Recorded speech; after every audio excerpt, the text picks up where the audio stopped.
The no swearing zone is in effect. Oh, damn. Hello, everyone. Hi. Good morning. Remember to look over there at that camera. Hello. This is the pre-show, and we were at Nigel Demery's beautiful home here out in the country in Banbury, Oxfordshire. How'd I do? Cool. Yeah. I'm close. I'm What's trying. he talking about now? I'm trying. Just ask my wife.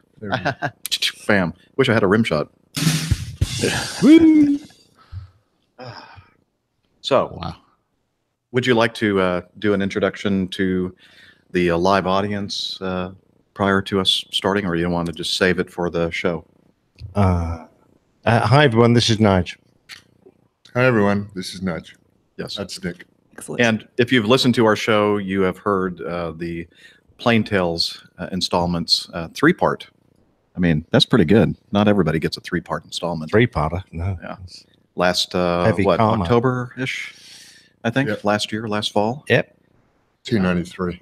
A great story. The 49ers. So if you haven't heard Nige spout on for hours and hours and hours, then that would be a great plain tale to listen You won't get any more of that today. to. Yeah, so we Oh. can't edit Nige I'm going to leave now then. when we're doing it live, and so, he's on his own. He is our wonderful tea drinking host. Put that there. All right. So do we have folks in the chat room? Oh, yes, we do. Like 6. Oh, wow. Yeah, it's barely. Yeah, that's not very good, but that's okay. It doesn't matter. Actually, I think maybe a few more than that. I'm sorry. No, I think we have that's what we're 14 doing. There's viewers. Six of us, 14 viewers. Okay. 14 Makes viewers. sense. Good hair day, Steph. What? See? What? No. Yeah, it looks great. I'm telling you. All right, fine. Maybe The camera because is Liz doing not normally something. sarcastic, so I'm No, assuming no, she's not. Okay. I believe her. All right. Let's again just make sure that the sound file volume is okay. WAPG, it's the airline pilot guy. Yeah, he's up in the sky. It's the airline pilot guy.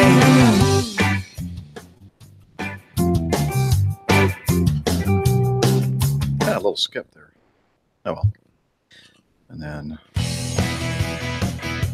Doctor. 1,000.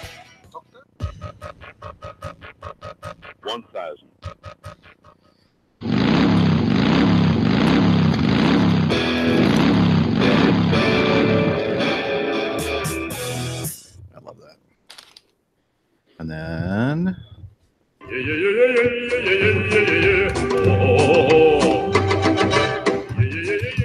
okay, and remember, it is. Family show, ladies and gentlemen. Family show. And thank you for that. Right, you did that, right? That's Russ? me. Yes. Yeah. Well, it's Matt actually, but Nev did the. Oh, and by the way, just a reminder: this beautiful piece of.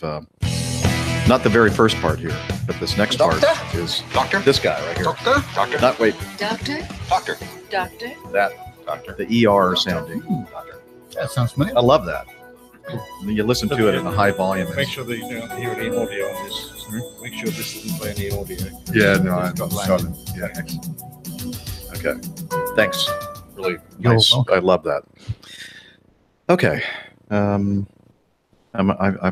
I've stalled enough, I think. So I guess we need to start. And I have that. And oh, we need to start our recorders. Ooh, good call. I don't have to. It's too early for me to remember these things or to look at a checklist. Going. All right.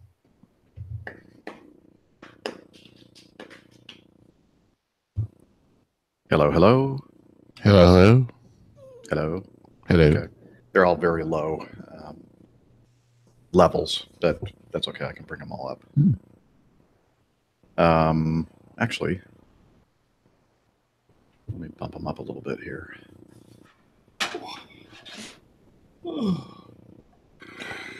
You okay, Nick? Nick Don't is. start yawning. I'll fall right back asleep. I was going to say, I'm about to fall right back to sleep Yeah, it's awfully early for you all there. on a Saturday morning, especially. Yeah, but now you get That's an okay. earlier shot at the lake, right? Yeah, and you get more Saturday to enjoy than the average person. Yeah. It's not very convincing. He's not No. taking the tub out. I was going to take the boat out today, but it's looking like a very good chance of rain here in the Atlanta Oh. metro. It's beautiful here. Yeah, you should come here. Bring the boat here. Yeah, that's Actually, easy. could probably sail it across the ocean, couldn't I? You could. Just put up a big sheet. I think you'll be there in no time. Oh, sheet. Oh, shit. Yes, it gonna rain here 60% chance of rain today. Ew, that's not good. WAPG. There's a lot of weather just north of here right now, actually. Is there? See? We have an Hold on. 8% talk. chance of precipitation. Yeah, let's see. Look at all that nasty. Can we see that? Yeah, I I can can see see that. Oh. No, I'll leave it as is. Yeah, sometimes it's difficult to get it all sounding exactly level for us. It's only for me. I'm just saying the music's loud for me. Yeah, it is. Well, We're all here in the No, no. basement the same. I can No, don't lower it change a little bit, I think. I just didn't want to. WAPG. It's the airline pilot guy. It's still too loud. That Now, how's sounded it- louder. Did it? Yeah. I'll bring it down, bring it down. WAPG. It's the airline pilot guy. Is that better? Nice. Yes, That's- please. That sounds good on your end as well. Sounds fine. Okay. That's on me. All right. So let me just bump these two down as well. Okay. Here we go. WAPG. It's the airline pilot guy. Yeah, he's up in the Oh. sky. It's the airline pilot guy. We forgot to do the claps.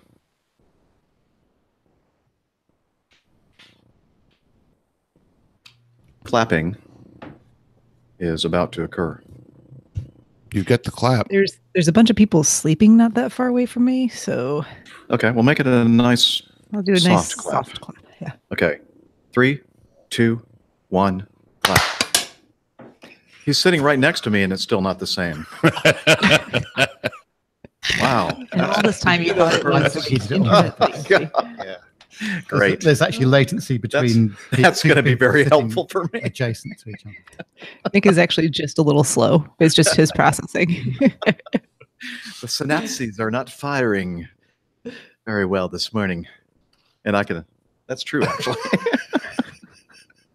Sorry. Okay, here we go. WAPG.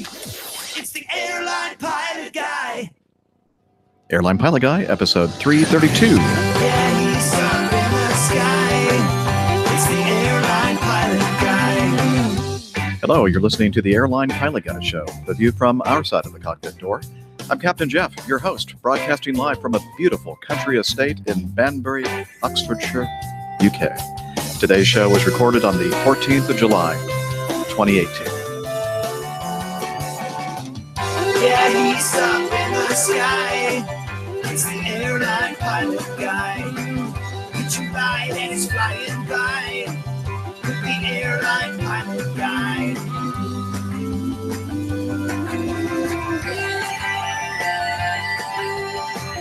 In today's episode, a transatlantic flight by a remotely piloted aircraft takes part in this week's Riyadh show.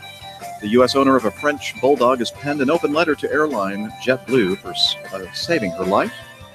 We have more news, your great feedback, and much more.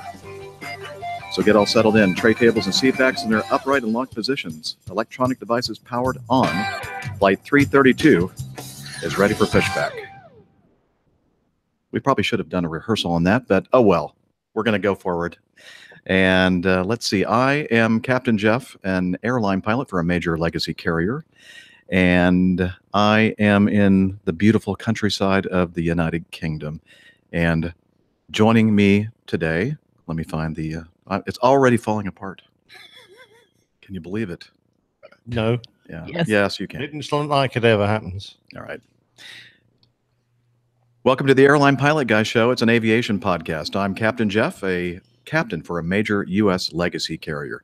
And joining me today, from across the pond, in her beautiful lakeside home, a doctor, a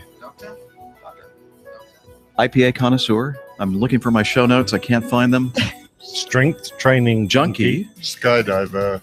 Thank pretty you. lady Yes, all that. goes topless. and much more. Apparently, Wow. it's Dr. Steph. Maybe clarify that that's maybe just the Jeep, not so much me. For anyone who's listened to Nick's nobody recent believes that edits stuff. of the show, I will maintain that until my last day. Anyway, you're across the pond. I'm not across the pond. I'm still here. We're across the pond from each other. That's true. We are. But looking forward to a great show. Good to see you all.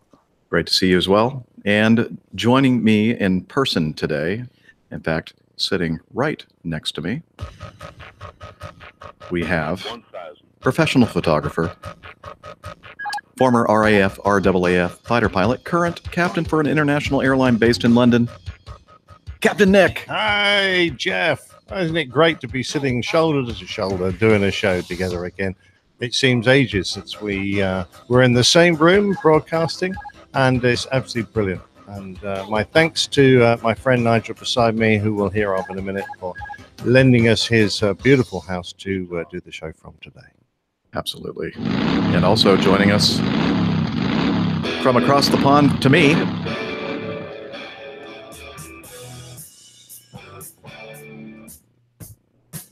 from his stately southern mansion in Smyrna, Georgia, barbecue master, bourbon connoisseur, motorcycle riding, pontoon boat skipper, and captain for a major U.S. legacy carrier, Captain Dana.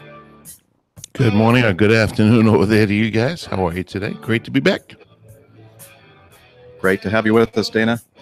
And finally, actually not finally, Yeah, I was going to say one of us. we have two more actually.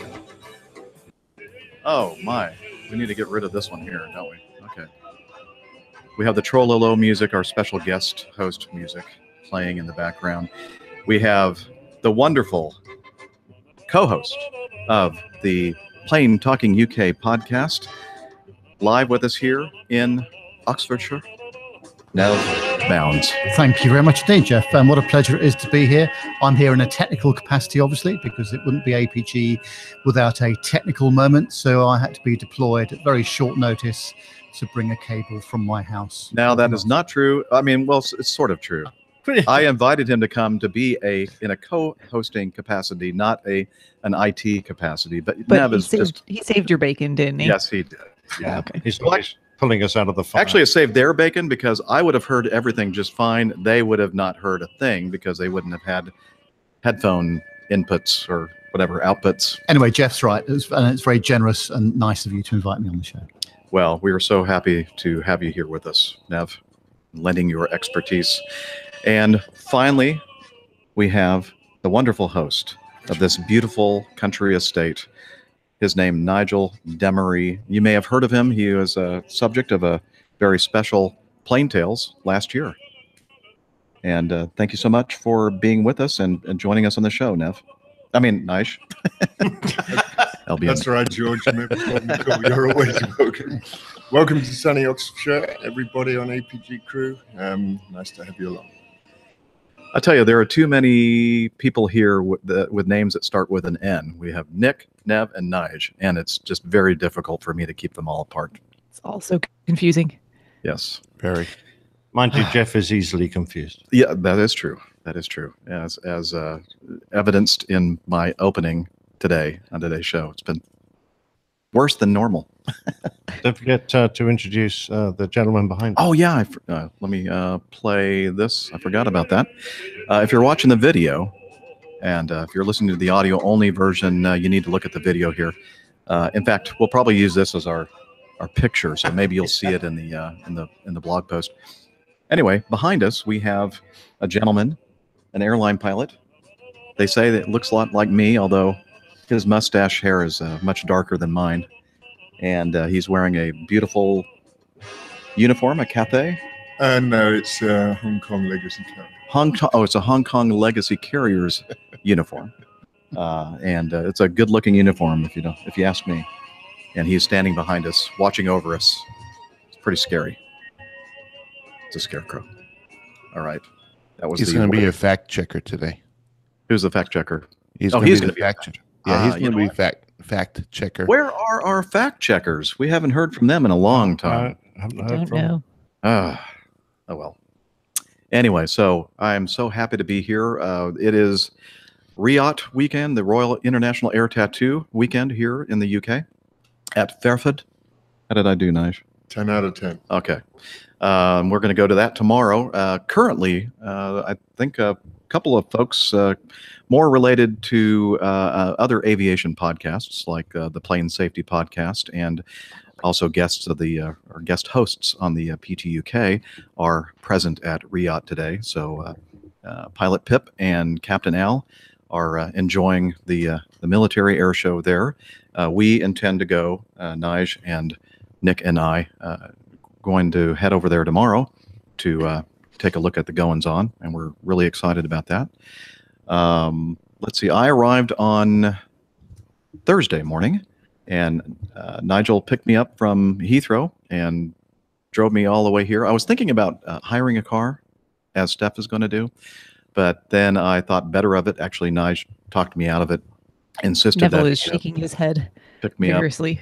I'm glad, actually. Not in a positive capacity. We're glad as well, Jeff. Yeah, I may not have been here today if I had tried to drive. But anyway, thank you very much, Nigel, for picking me up from the airport. And we've been just having a great time. It's been very relaxed and laid back. We had a nice little field trip yesterday. We went to someplace. There's a bard of something or other on Avon, Stratford, sure. You want some help on this? Yeah, what the heck? Stratford-upon-Avon. Yes, that's it. And of course, we're talking about the birthplace of William Shakespeare. And we had a great time. There was a little. Is he a podcaster as well? Well, he is the the bard of ancient English podcasting. I think. Ancient. Well, not ancient. Well, William Shakespeare might be. Yeah, that's what I meant. Yeah. Anyways, yeah, we had a great time. We wandered around Stratford-on-Avon and got to watch what did you call those things? Longboat? Narrowboat. A narrowboat. Vikings sailed the longboat. Okay, thank you. So, yeah, we had a great day. Yeah, there was a narrowboat. There's a canal there, the start of the Stratford-upon-Avon Canal, where it joins the River Avon. And they have these beautiful narrowboats, which are old working vessels that used to ply up and down the canals, of which there are 2,500 miles worth currently available for use for main holiday makers. In the old days, there used to be many more, but they used to move all the big industrial goods around, all the coal and the steel and the whatever was made in the industrial north. It was the main lines of transport around England. Nowadays, they're just used by holiday makers. So all those narrowboats have been converted into some case people's homes. In other case, you can just rent one and go on a holiday, and they're brilliant fun, and it's a gorgeous place to be, mainly because about every 2 miles along any of the canals you'll find a pub. That's the best part. Definitely. Excellent. Sounds like something I could enjoy. Yes, you would, definitely. It's a very quiet and peaceful way of life as well, chugging along about 3 knots, wending your way from pub to pub. Perfect. I like it. The original pub crawl. Absolutely. So later this week, we'll be attending the Farnborough Air Show, and we're also going to be joined by the other co-hosts of the APG, Steph and Dana. We're looking forward to that. Yay. So I know I've got to suffer through 4 more days of work before I get there. Wah, wah, wah, Yeah, and you're probably going to have to land and do a show the same day, Steph. I did that. Oh, no, I didn't do that last night. Yeah, probably. Huh? Yeah. We'll Friday? help you through it, though. Yeah. We'll I'll be be there fine. for support. The Come on, exact re- so if can I just make a quick plea? If American Airlines or anyone from that great company happens to be listening, I've requested an upgrade on my flight, and I'd be very, very happy to get some sleep so that I can perform my duties as expected on Are you the trying to Airline Pilot Guy leverage your show. cachet as the No, co-host of the just APG? if anyone just happens to be listening and has any power in that capacity, I would be much appreciative. So That'd be Well, great. and for that exact same reason, because I'm flying standby and don't know if I'd actually get on the airplane, I'm going to try to drop half of my week of work and come on over on Tuesday evening, arriving hopefully Wednesday morning. The flight looks slightly better, and of course, not that it really looks that much better, but I would be an absolute bear on Friday because I do not travel well, especially when I'm in coach. This And, ideal job you've decided to take. No. You don't understand. That's the reason why I don't fly international, my friend, is because I don't handle the backside of the clock at all, especially if I'm sitting in the coach seat. And, I've got, how wide are coach seats these days? 46 inches, 48 inches, maybe at the most. What? Coach seats, the width. Try 21 I inches. was going to say, yeah, but less Wait, than how half. you're like Yeah, good luck double? with that. I don't know All what right, what airplane you're flying on. Okay, so maybe I'm thinking first class, but anyways, my shoulders are 56 inches wide, so I don't get comfortable on an airplane. I even have a picture of me flying to Venice one time, sitting in the lay flat, actually laying down flat in the lay flat seats in business class, and I still don't fit.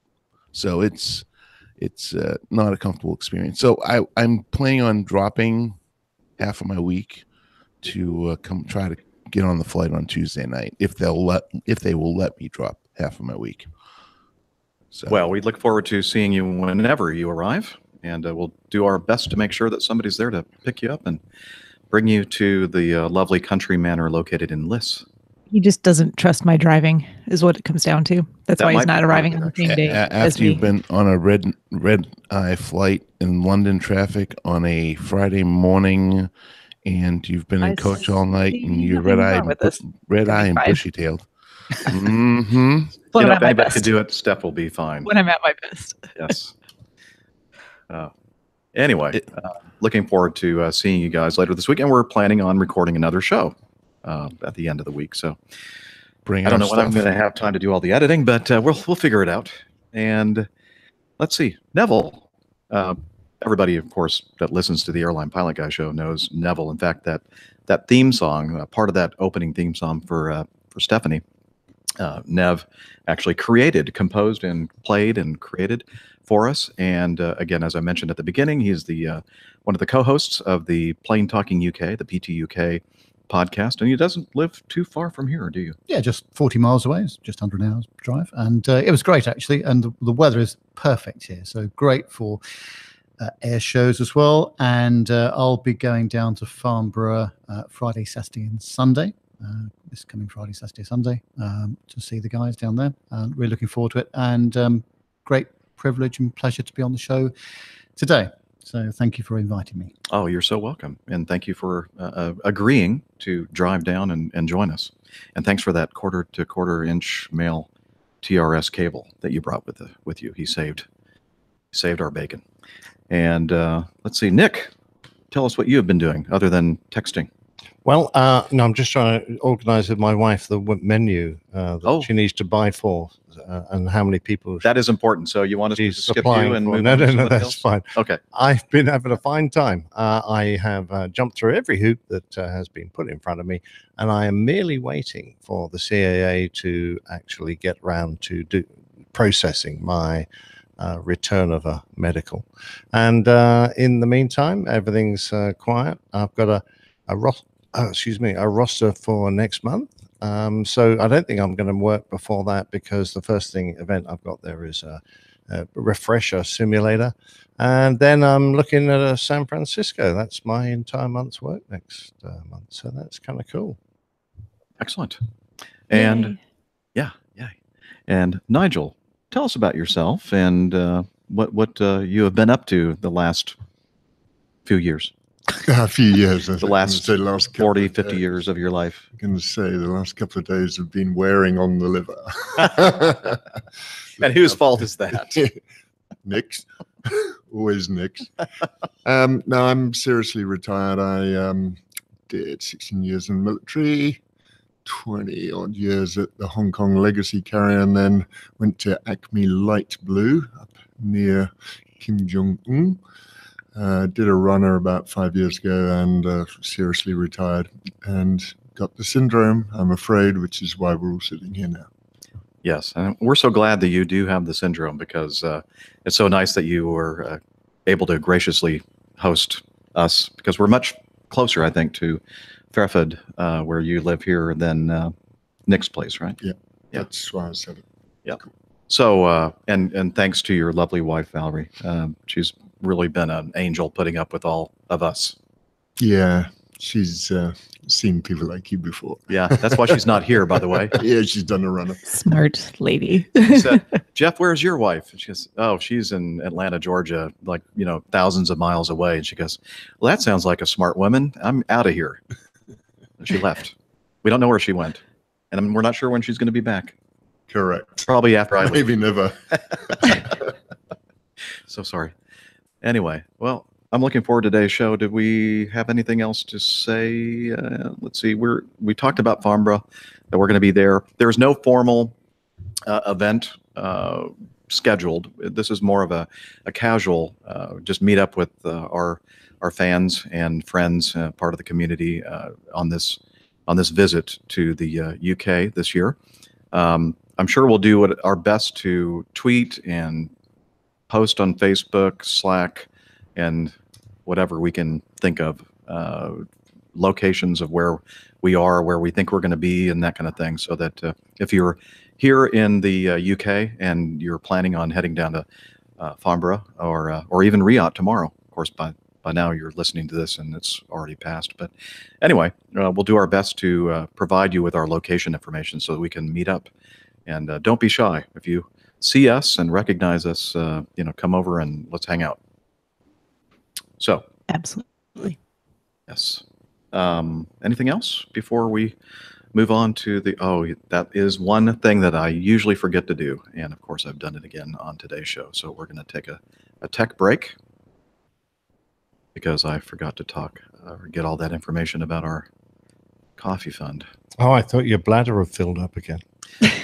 Yeah. That's a different that type of break. Part of it as well. Not so much technical as It's still draining from last night. You know what I'm going to do? I'm going to do this in post.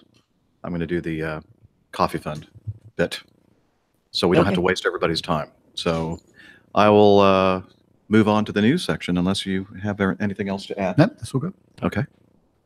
Why is it that I'm the only one that has a substandard microphone stand?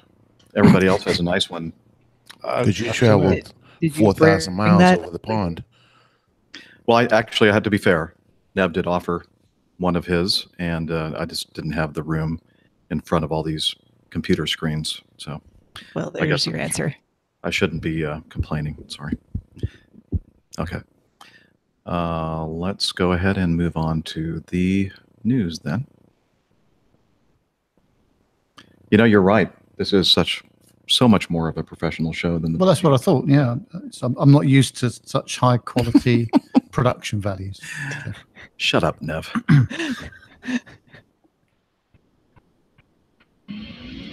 Stand by for news.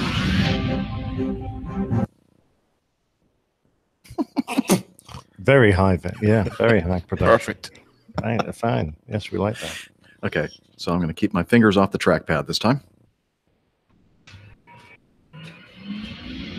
Stand by for news.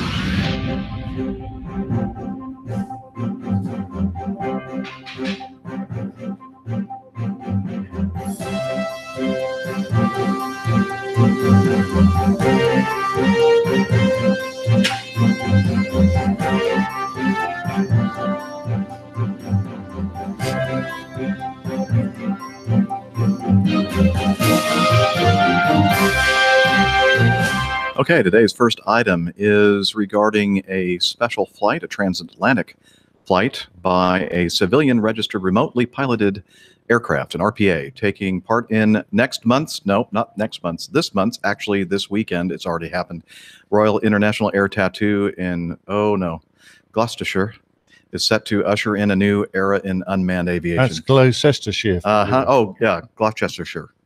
Gloucestershire. That's there we the go. one. Well done, Jeff. Okay, What thank Nick you. said.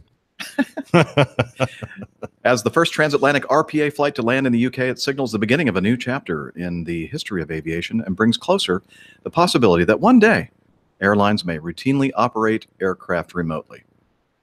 Yeah, don't think so.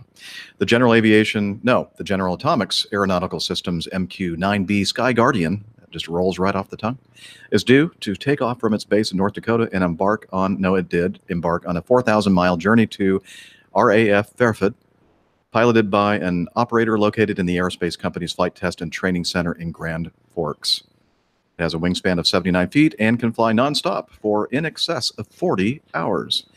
And our good friend, air traffic controller Adam Spink, was actually, can I say that? Am I allowed to say that on the show? I don't know. Oh, well, we did. He's working the control tower at the Riot place, Fairfield, and it landed successfully yesterday, I believe.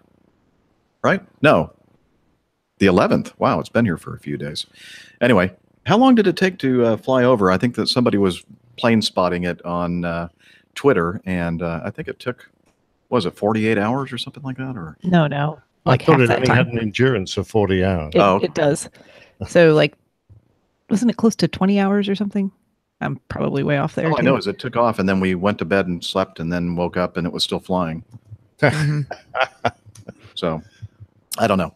Anyway. I wonder how much of it Adam actually, or the guys actually controlled, and how much they just isolated airspace for it to enter in, sanitized the airspace. I think that would be a good question for Adam. We should ask. Yeah, we should, Adam, if you're listening. Yeah, I'm sure he's listening right now. I think he's a little busy at the moment. Yeah, might be busy. You think he's just lounging around wearing that pink T-shirt? Do they wear pink T-shirts Yeah, in they Rio wear too? pink T-shirts. Oh, because I know they do that at Oshkosh, right? Well, I think they do the I same think at they do Rio. have pink t-shirts, yeah. Yeah. Okay. It's a strange thing to choose. I don't know quite why they picked pink. I don't know. I like the color. Nick, would you like to take over and read the next news item? Sure. This is okay.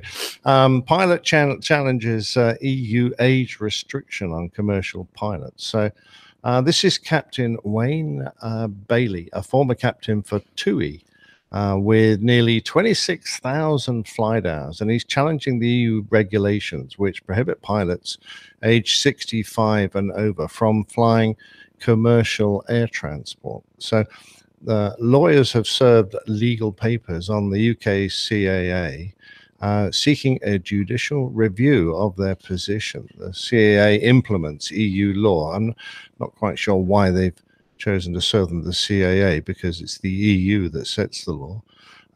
Captain Bailey, who achieved the age of 65 earlier this year, it says runned.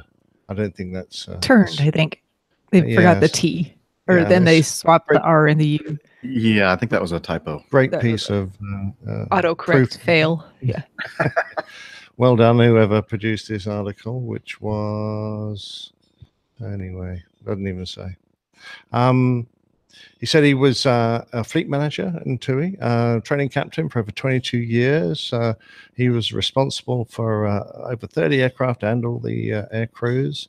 Passed all his medicals and competency examinations during his career at an above average level. That's an interesting statement. I'm above average. Well, yeah, because yeah, you're competent or you're not. Either you pass or you don't. Pass or fail. It's really not like a level of pass. pass and pass. But Nick, when we refer to you, we always say, Nick, he's an above average airline pilot. That's just my height. I'm sorry, Steph. I was interrupting you. My bad. No, saying the same thing.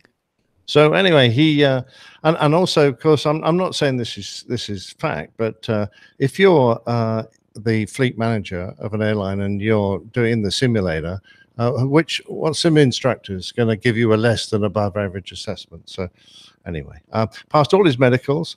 He first flew the Dreamliner from the UK to Barbados, where his father comes from. So he's obviously an experienced and very capable pilot, but he is complaining because the upper age limit of an airline pilot here in Europe is 64 to be precise. You can fly all the way through your 64th year, but once you turn 65, you're grounded. You won't be able to keep your medical. So he says he's prohibited from flying when he turns 65, even when alongside a younger pilot. Now, the reason for that is once you pass 60 over here, you have to fly with a pilot who is under 60. So even though you've passed a medical and you've been declared fit, there is an automatic restriction that means they can't put two pilots together who are over 60 in that last 5 years of their career. So basically, having read this before, what he's trying to do is say this restriction goes against the EU age discrimination policy, and he wants to be able to fly as long as he wants, so long as he can pass his medical and so long as they have a pilot beside him who's under 60, because he claims that that mitigates any risk he has of having a medical incident when he's airborne, because the other pilot will be younger and less likely to suffer a similar occurrence during the same flight. So the aircraft would, as a consequence, be considered safe. I'm not sure why he wants to, having held all these fabulous positions, I'm assuming he can't be short of a penny or two, so one assumes he's got enough funds to retire. I'm not quite sure why he wants to fly past 65. He obviously enjoys his job so much and has nothing else in his life, perhaps, that he does that he wants to do instead. So it's a test case. Whether he gets it or not, I don't know. I'm not particularly keen to fly beyond 65. I think once you've done like 40 years in the industry, that's probably enough for most people. Does it say how many times he's been married? That's There might be a good reason. yes, of course. It depends how many times his pension's been halved, doesn't it? Yeah. So I'm not personally on his in favor of increasing the medical age. It doesn't sound like he's the kind of guy who's got a countdown on his phone. No, that's a very good point, Steph. And I'm sure he would continue to be a fine captain beyond the age of 65. But there's no doubt about it that despite what you as a pilot feel your abilities are, I think there is an inevitable wind down of skill levels in later life. And you've got to draw the line somewhere. Where you decide to draw that line, I don't know. But at the moment, it's at 65. But if he succeeds, it might move upwards. I personally think the airlines might be quite keen to move it up because as the pilot shortage hits, they can hang on to their pilots for a couple more years, those who are willing to continue to fly. That would be beneficial. They won't have to find so many young pilots. I'm personally keen for the system to bring more young pilots into the airline industry. You can't just keep dragging the old, wrinkly old chaps out of the cupboard and put them in the air. We need new young blood to replace us and can have a career with us and then let us go to a pleasant retirement, which I'm sure for him will be a beautiful house in Barbados. Dana, did you have something to add to that? Oh, no. All I was going to say is not how many times he's been married. It's more like how many times he's been divorced. So you kind of alluded to that. Yes. But yeah, no. My adage to that would be I've already seen a 5-year stagnation in my career. Get out of my way. Go retire. Go enjoy some rest. You old wrinkled men, get out of there. And women.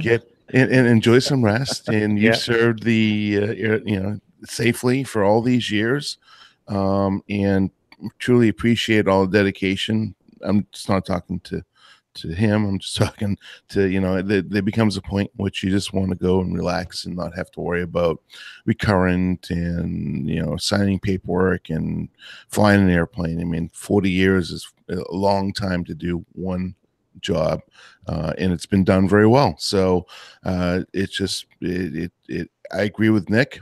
I believe, if I'm not mistaken, because of the same issue, air traffic controllers and maybe RA could chime in on this one, are required to retire by 55, I think it is, because of 56, I think, in the U.S. Yeah, Yeah, I think it's 56, 56. because There you of the loss of their cognitive abilities. And it's not because they lose everything. It's because at certain age you start to lose the ability to do things in a timely manner. So it's nothing against older people. Sorry, Nick and Jeff, but we do Don't worry, mate, naturally. you'll be here one day. I'm getting close, and I'm losing that cognitive ability real quick. But so, anyways, I think 65 is a group. That should be it. I don't think it should go any further.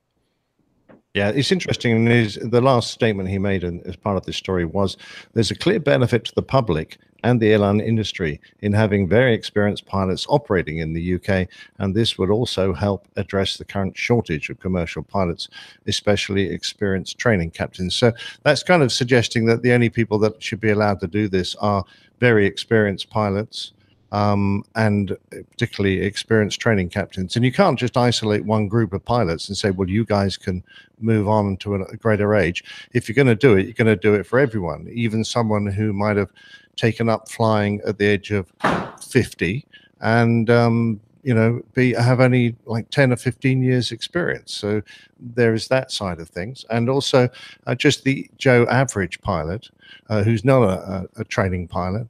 Are you going to be particularly happy for him to try to continue on, into and when most of us would be sitting back and playing lawn bowls and watching the television from our bath chairs?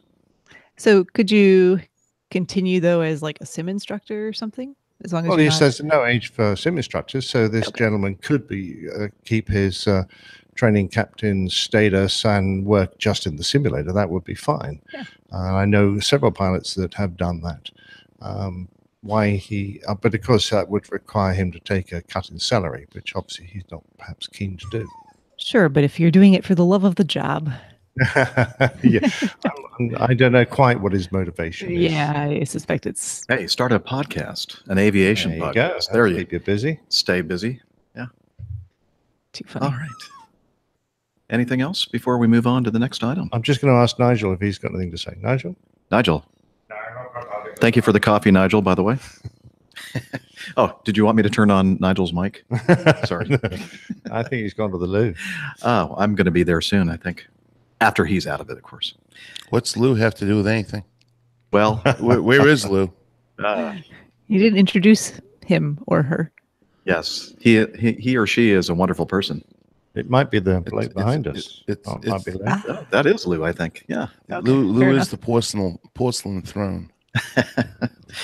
All right. I think we've beaten that one up as much as possible, and it's now time for us to continue, and we're going to have Neville Bounds go ahead and take this one. Thank you very much, Jeff. This has been a very eye-opening few minutes on working on this show, I have to say. But What do you mean? I'll tell you later. Okay. A good news story for a change, and we need it, don't we? Well, the US owner of a French bulldog named Darcy has penned an open letter to airline JetBlue for saving her life.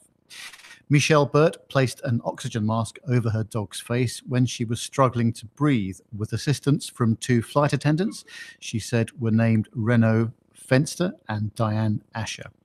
The action worked and little Darcy was saved, with Ms. Burt saying she'd take her to the vet after the Florida to Massachusetts flight had landed.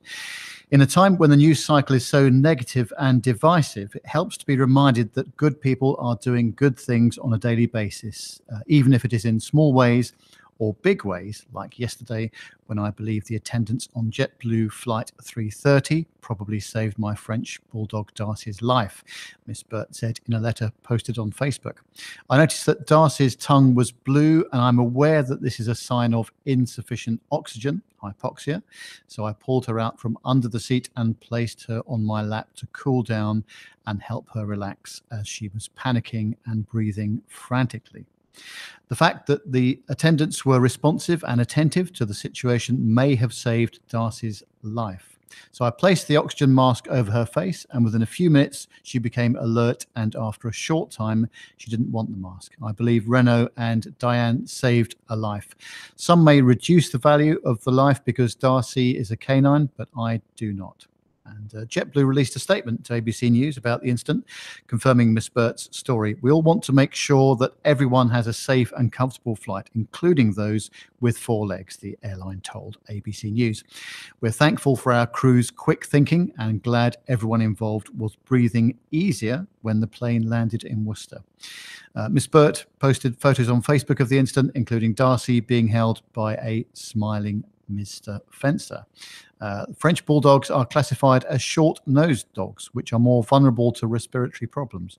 Some airlines don't allow them to travel in cargo holds because of the greater risk of breathing issues they face. Well, that's very interesting, isn't it? Yeah, there's actually... Oh, go ahead, Nev. Sorry. I was just going to ask you, what about dogs with, actually being in the cabin with reduced cabin altitude? So these brachycephalic dogs, the dogs that have the real short noses. So if you picture like French bulldogs, like this one, so boxers, trying to think, Boston Terriers, I think are classified that way. Bulldogs, Shih Tzus, any dogs that have that kind of real short muzzle, short nose are just going to be at higher risk for breathing problems in general. And you put them in a cabin of an airplane, even with, reduced cabin altitudes like that, they're going to be at higher risk for breathing problems in general. So there's actually a recommendation that if that's the type of dog you have, you probably should not be flying with them at all in the first place. But this is a good news story, and glad that little Darcy is okay. Yeah, brilliant. I did notice in the pictures that the French bulldog knew to put the face mask over the nose and mouth. Pretty smart. Smarter than a lot of humans. Love it. Yes. Thank you, Nev. Moving on. Let's see. I was going to have Nige help us out, but he's still, he fetched us some coffee, which is wonderful. And he is doing some other stuff. He somehow has just decided he didn't want to be part of this group anymore. I don't know. Was it something you said to him? I don't know. Yeah. Did you take a shower today, Nick? Oh, you know what? How about we have one of our overseas guests, not guests, but hosts.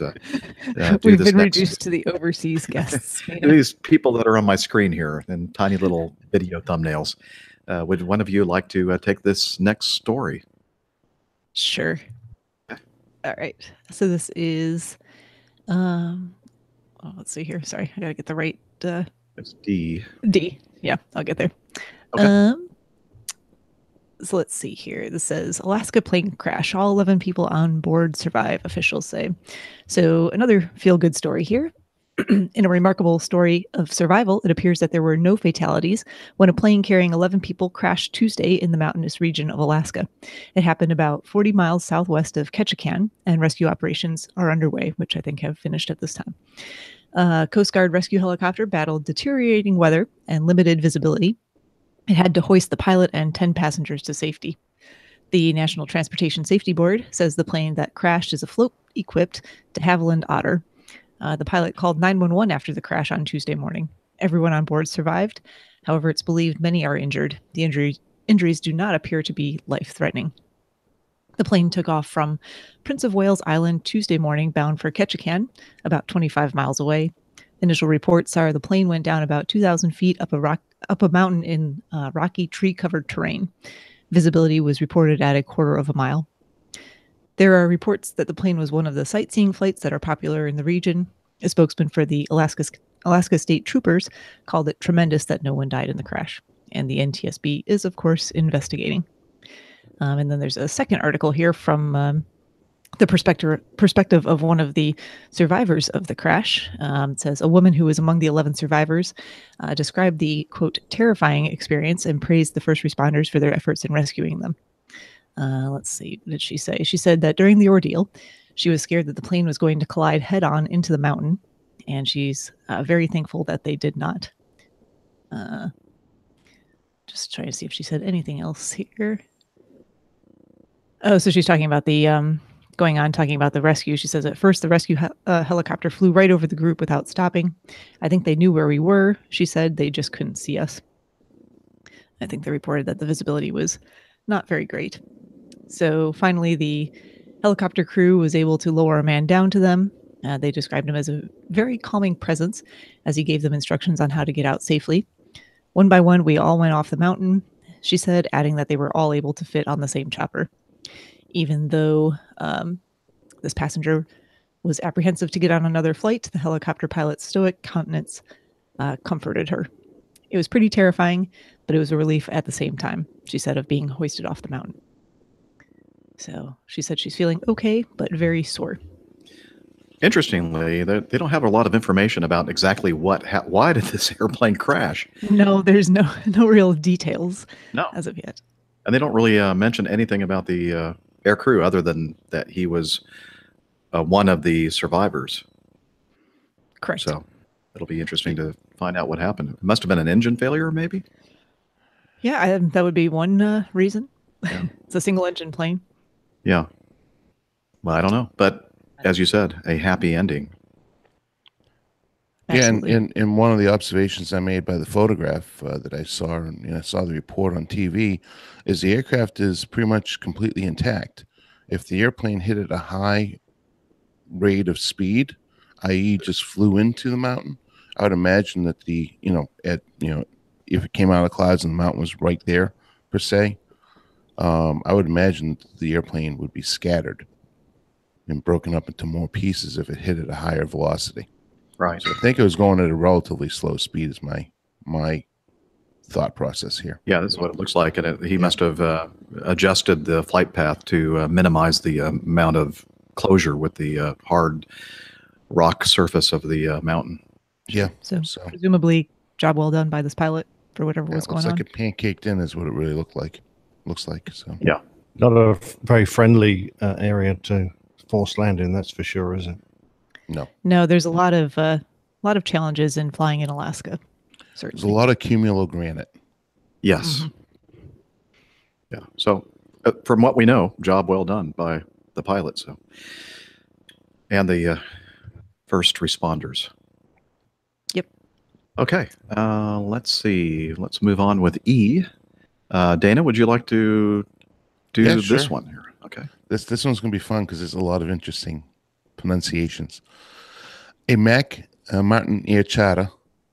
Let me say that real quick. Martin Air Charter, Convair CV340 registration ZSBRV, performing a test flight from Pretoria Wonderboom to Pretoria Wonderboom, South Africa, with 4 crew and 3 passengers, was climbing out on a Wonderboom's runway 29 when ground observers observed smoke from the left-hand engine. The aircraft appeared not to climb anymore. Estimated height was about 300 feet.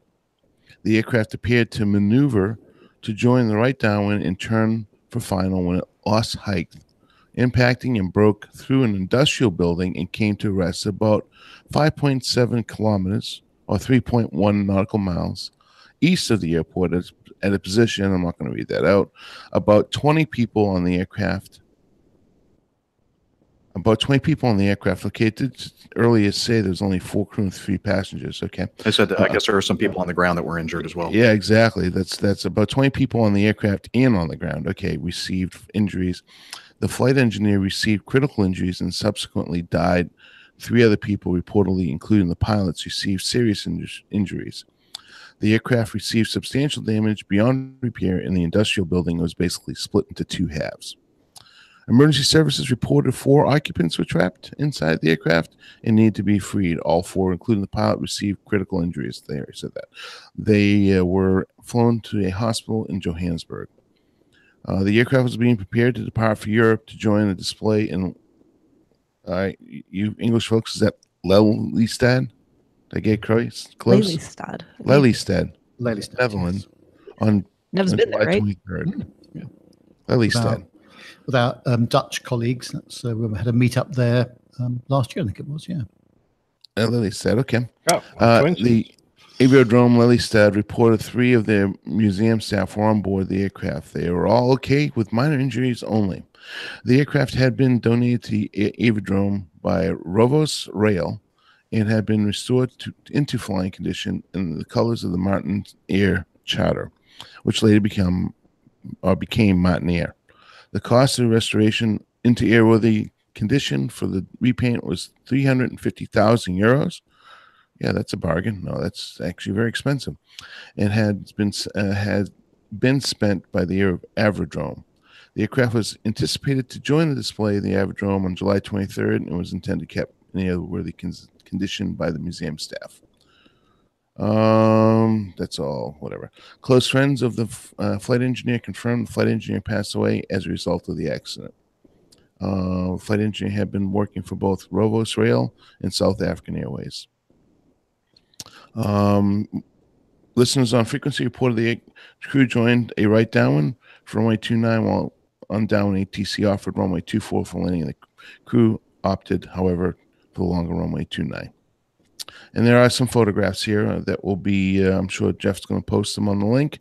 You can, first photo they have is the left engine clearly has black smoke coming out of it. And there's a light pole in the foreground showing the aircraft, and its relative position to the light pole is very close. So you can get a kind of a good feeling of how low the aircraft was. And then the next couple pictures shows the aircraft actually after a post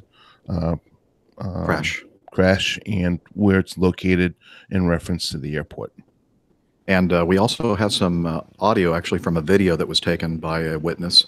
And you can listen closely. I don't know how far into it, maybe 4 seconds or so. You can hear, no? Longer. Okay, hang on. 14. Oh, 14. Thank you. I had to turn on Nick, how's it tasting?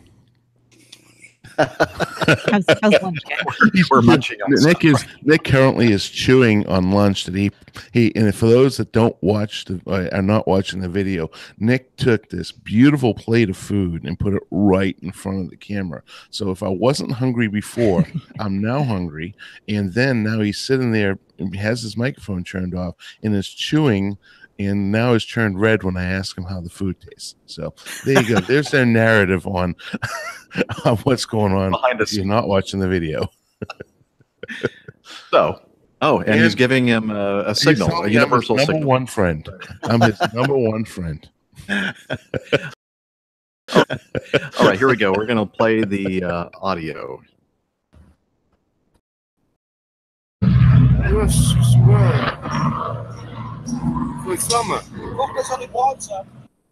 Sounded like something let loose there. Yeah, about 5 seconds before the end of that, it sounded like there was a crump from that engine, and it didn't sound good, did it?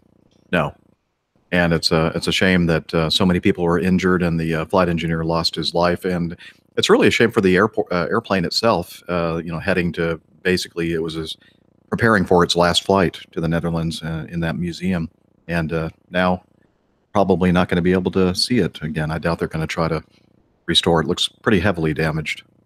It's pretty sad it didn't have the performance to get round on one engine. That is my question. I mean, aren't airplanes, even airplanes in that category class, kind of required to be certificated to be able to fly on one engine? Yeah. Or is it possible that maybe one of the that failed engine didn't feather properly? Is that, I guess, a possibility? Could be, but he would have been pretty light. I mean, if he's, I don't know, was he actually on the flight to go to Holland? I think it said it was taking off from that place and landing at that place. So I think it was like a proving. So he wouldn't have had much fuel or cargo on, or nothing really, just the 4 crew. Could have been very light. So yeah, even if the engine didn't feather, the prop didn't feather, I would have hoped he would have had enough performance to cope. My one question would be: does it have that critical engine? The counter rotating props, are they both rotating the same way? Because if that's the case, my guess was that it wasn't handled very well. Obviously it's a Possibly light not. aircraft. There's no, obviously no fire. I mean, you can't see the photos if you're listening to the show, but there's obviously no post fire to the aircraft. So it's telling me there wasn't a whole lot of fuel on the airplane. And, the question is counter rotating? If anybody knows the answer, is it a counter rotating prop on both sides or the same direction? Because that becomes a critical engine at that point. Yeah. Well, if Much more difficult to handle. If they're not counter rotating critical engine. Exactly. And that makes it so much more, especially on such a high performance airplane. And yes, it should be certificated and should be able to handle it no problem, single engine. So,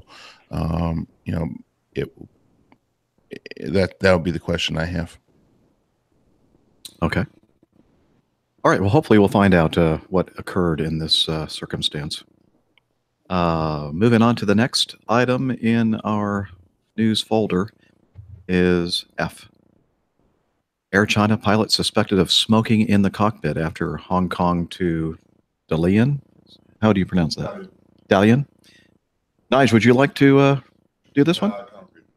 Okay. A co-pilot smoking an e-cigarette on Air China flight, caused the plane to start a rapid emergency descent. Wow. So how does a e-cigarette cause the airplane to make a rapid descent? That's odd. He dropped it on the floor and it fell between the rudder pedals and he reached forward. Well, that's possible. But I mean, I thought maybe there was some kind of an electronic connection between the e-cigarette and the autopilot system. Anyways, let's read a little bit more. Maybe we can find out what's going on here. They say he tried to hide the fact that he was smoking, but accidentally shut off the air conditioning, causing oxygen levels to fall. In other words, not causing oxygen levels to fall, but basically shutting off the air conditioning system, which provides the pressurization on the airplane. And the crew on Tuesday's flight from Hong Kong to the city of Dalian released oxygen masks and brought the plane more than 500 meters, 21,000 feet lower. It later returned to cruising altitude. An initial probe by China's Civil Aviation Administration in China has shown that's a little bit redundant, I think, has shown that the co-pilot tried to turn off a fan to stop smoke reaching the passenger cabin without telling the captain, but turned off the air conditioning unit instead. Passengers say they were told to fasten their seatbelts, that the plane had to descend. The regulator safety officer said the crew had to perform emergency measures, dropping oxygen masks until they could figure out the problem. If a plane loses cabin pressure, as we all know, the pilot has to bring the aircraft to a lower altitude to keep crew and passengers safe. Once they saw that the air conditioning had been turned off, they reactivated it and brought the flight back to its normal altitude. Authorities are reportedly investigating the cause in greater detail, examining both the flight data recorder and the cockpit voice recorder to determine precisely what caused the incident.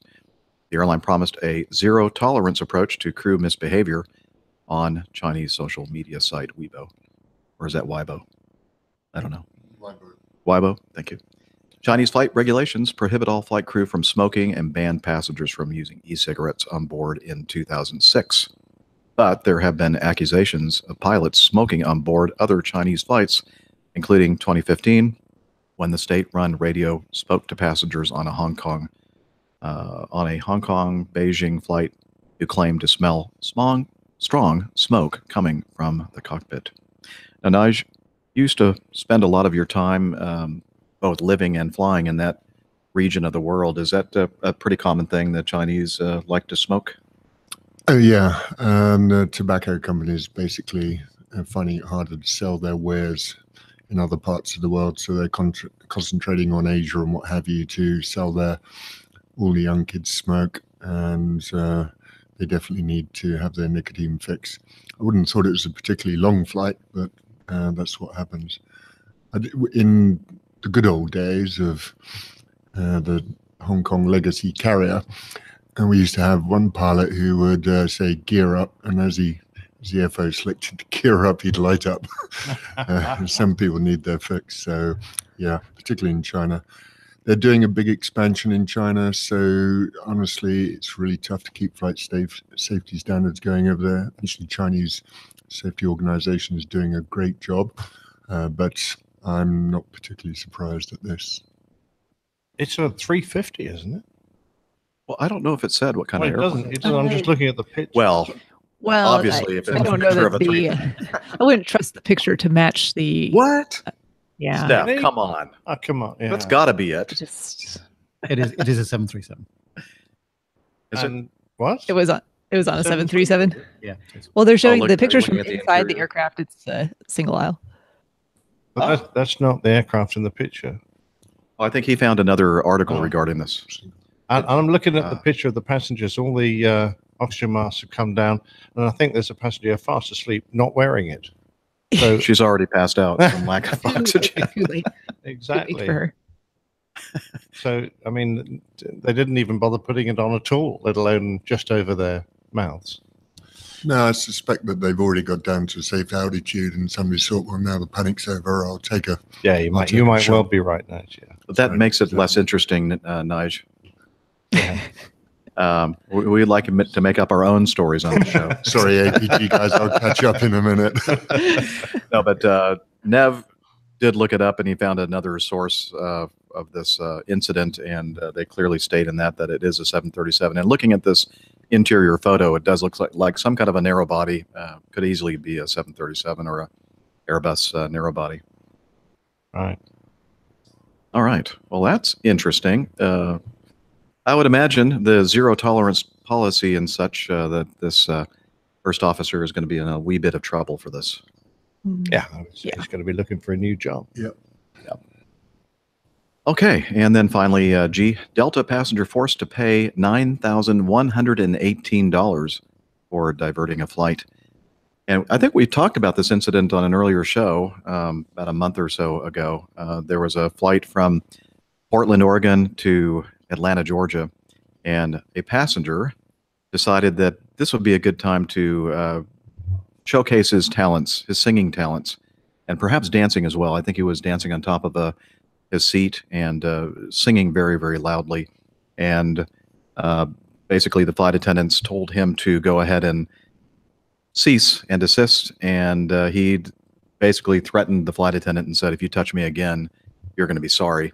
And at that point, if you're wondering where the trigger is, that's the trigger right there. If you threaten violence to a flight crew member. And so the captain decided to go ahead and divert to Tulsa, I believe.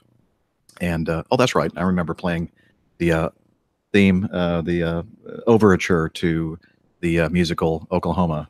Oh, that's right. Yeah, so we did cover this. And so apparently the airline was able to, well, they got a judgment for $9,118. Who knows if they'll ever see a penny of it.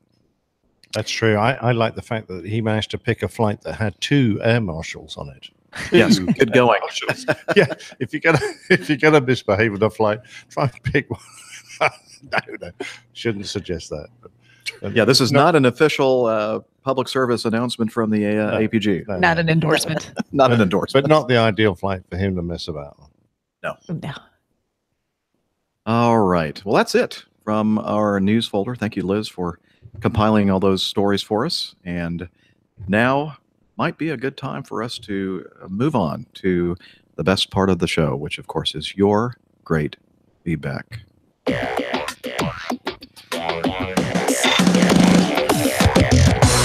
Captain, incoming message. And this might be also a great time for us to take a physiological break. Sure.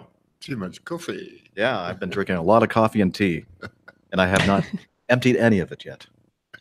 And thank you, Anij, for the wonderful That's all right, Graham. meat and touche. Thanks for the meat. What? I'm looking forward to some of that good English tea, by the way.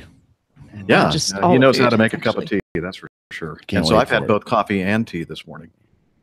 All right, I'm going to go ahead and turn the gates off because I don't like the way it's. Oh, good night. And I figured I'd we'll say just that. deal with the ambient background noise later. All right. Well, I am going to be right back with you. Would you entertain the troops? Sure, Nick can sing. Hi, troops. I'll tell you what I'm eating.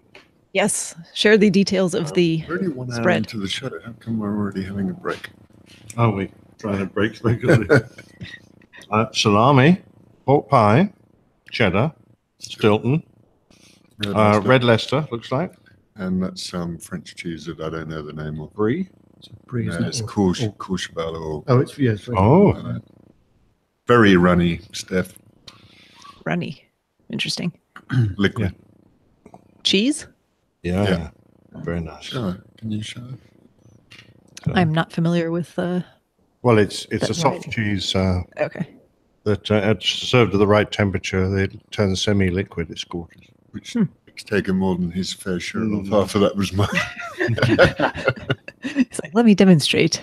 Actually, I'm glad I'm here today 'cause it's a Nom, better lunch than I would have had at home. So There you go. It's worked out really well. It's probably cheaper as well. Well, charged very They reasonable are. rates. Yep. We'll get the booze out later. Once it gets to 1 o'clock. Oh, it's 1:10. Oh yeah.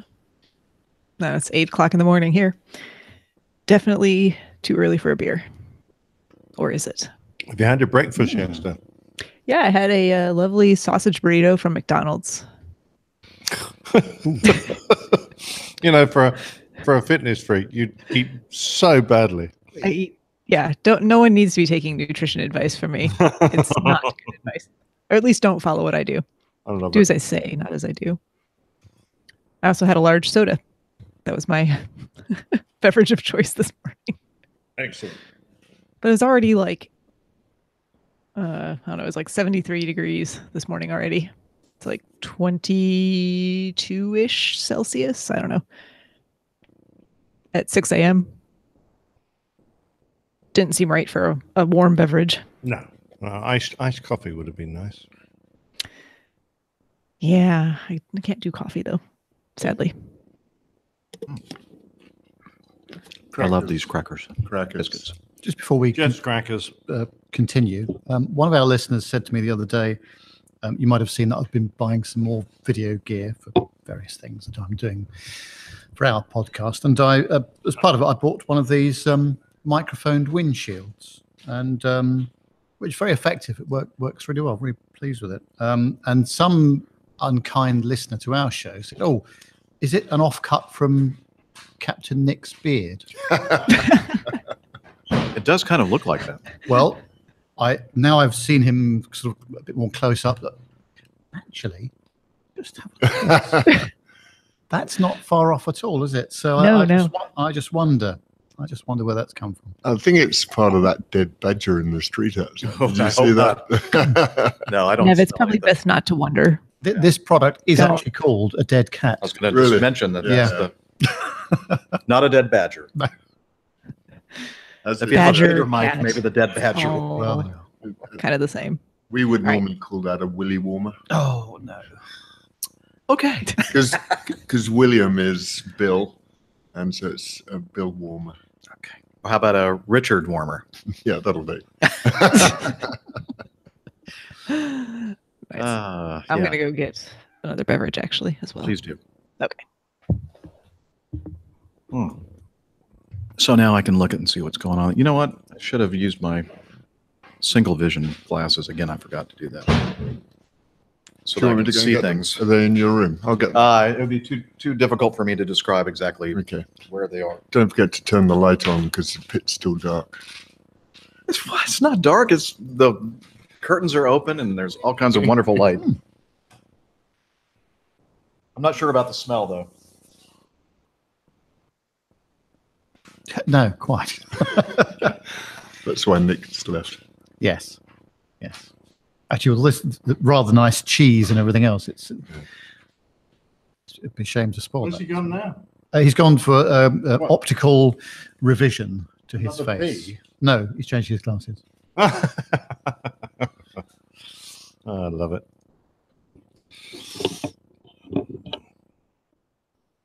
I'm beginning to wonder if he needed his prostate checking. Well, it's a service that obviously one could provide, but I don't think anybody here is qualified to do that. Really. I think this bloke behind me is. You want him to get closer, Nick. So what time is it there? 1:16, yeah. So I'm going to just start acclimating myself to British summertime now, and I'm going to start with a beer since it's 1 p.m. Good. You're having a beer. Good for you. Nicely done, man. Yeah. Well, I now feel inadequate. Nigel, I hate to tell you this.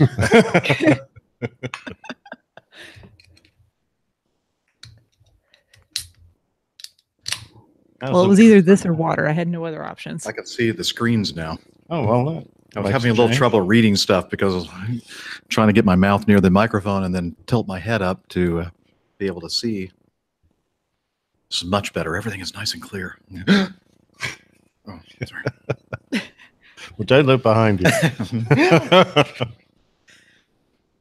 All right.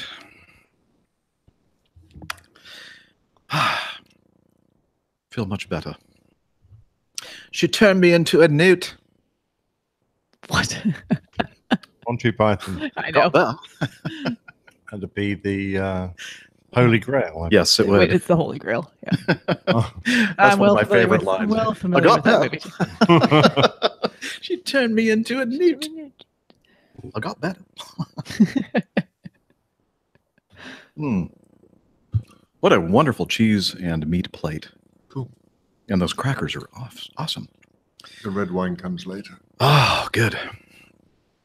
Okay. Let's see how. Time for the feedback. Let's start I think with Jeff should just do the rest of the show with a British accent as well.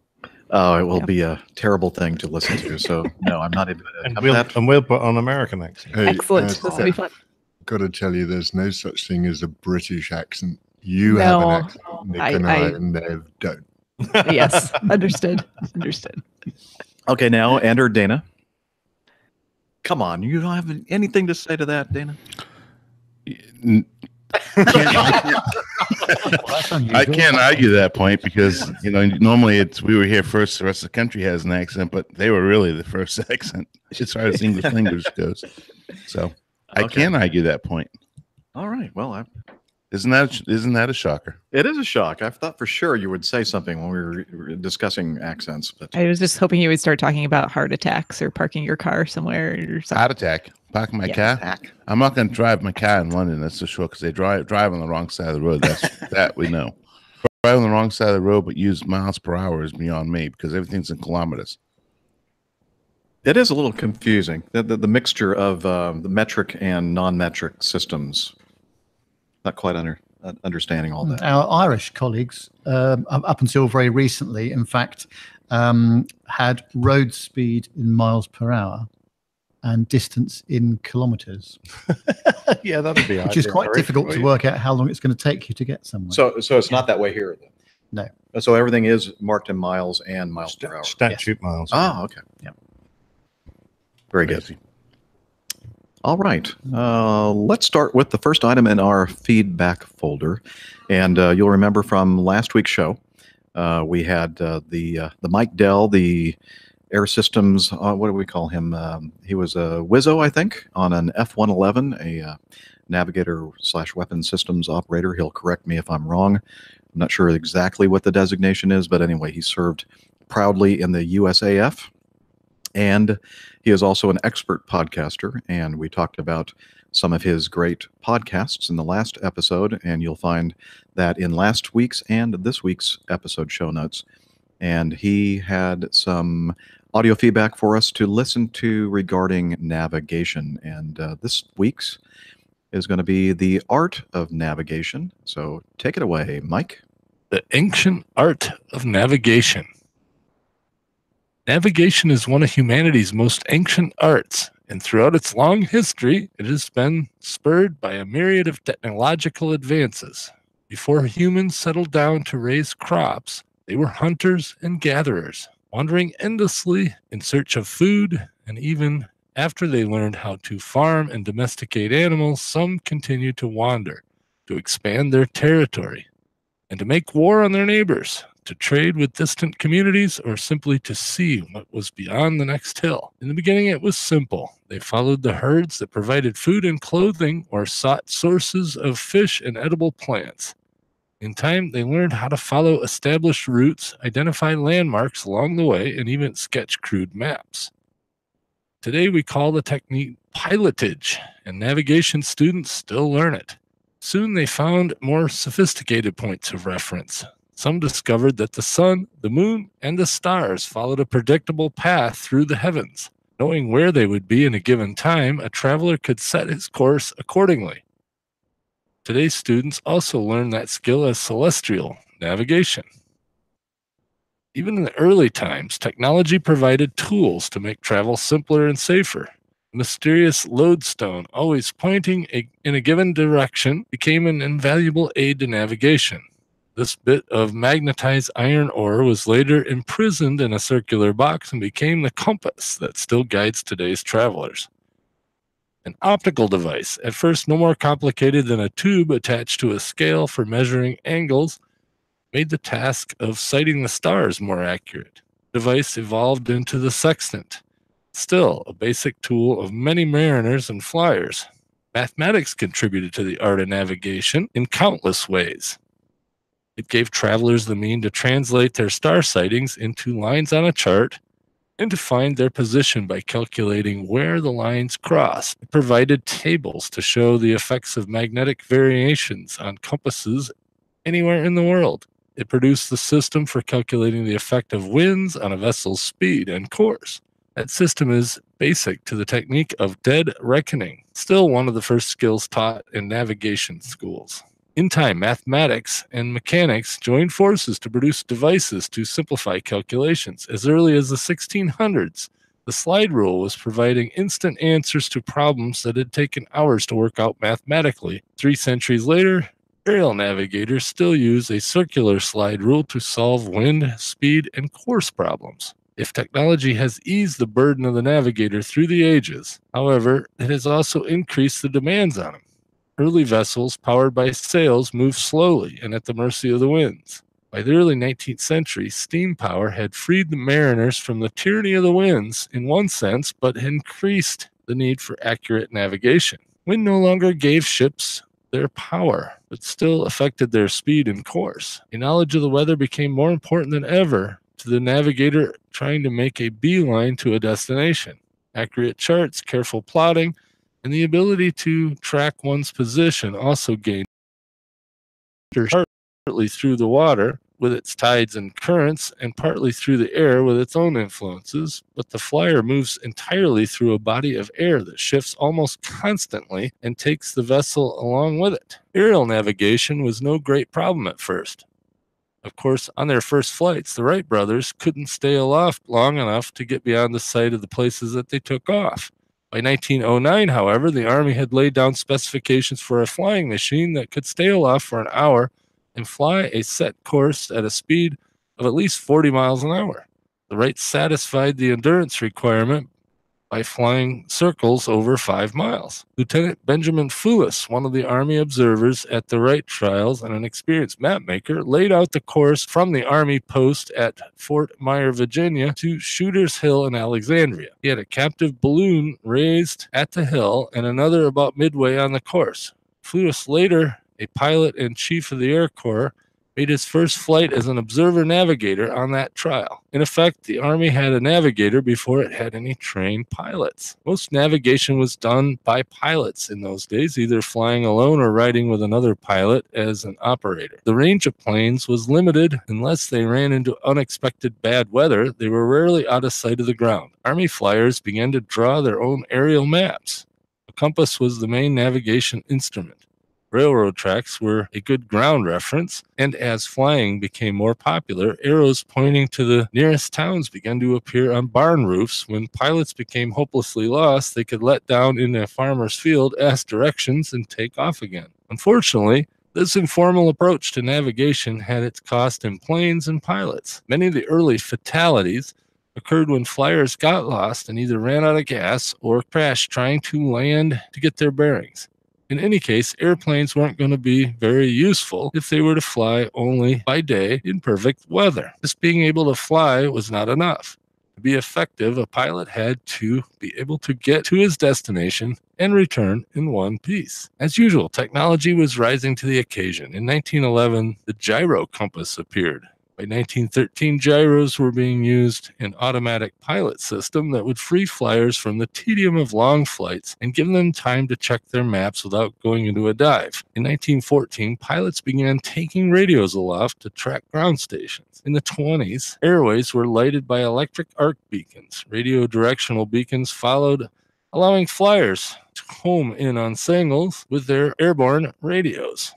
In the mid-30s, Major Ira Esker flew coast to coast blind, using only his radio and a cockpit instrument to navigate. By then, navigation had been refined to a full-time job in itself and a job of specialized crew members. Since World War II, whole generations of electronics have been born, grown up, and married into the new family of gadgets called computers. Modern inertial navigation systems use the latest electronic capabilities and technology of the mid-1800s, which gave us the direction-setting gyroscope. Told where it is at takeoff, the INS can remember every change in direction and altitude and give an accurate fix on its position hours later. In seconds, it can make the kind of calculations that human navigators needed hours to perform. Future systems would be able to do celestial navigation, not from the stars, but from man-made satellites in permanent orbit. Lasers would soon completely replace moving gyroscopes, and computers already do battle with other computers in a whole new world of electronic warfare. Navigation students now graduate as specialists on a specific weapon system. For all the technology at their disposal, however, they begin their training by learning the same skills that brought explorers to America centuries ago, and they still come in handy when computers break down.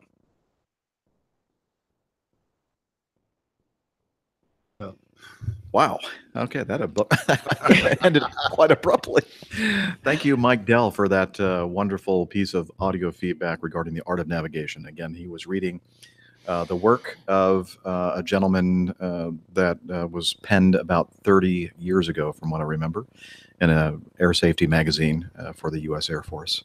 And it's lovely to go back and hear the origins of a lot of this, and just remember that in its simplest form, working out how to get from A to B, and in the atmosphere just requires a triangle of forces, which can be simply drawn out on a piece of paper as long as it's to scale. You don't need any special equipment. In fact, the back of the old Dalton computer, what was the Air Force one called?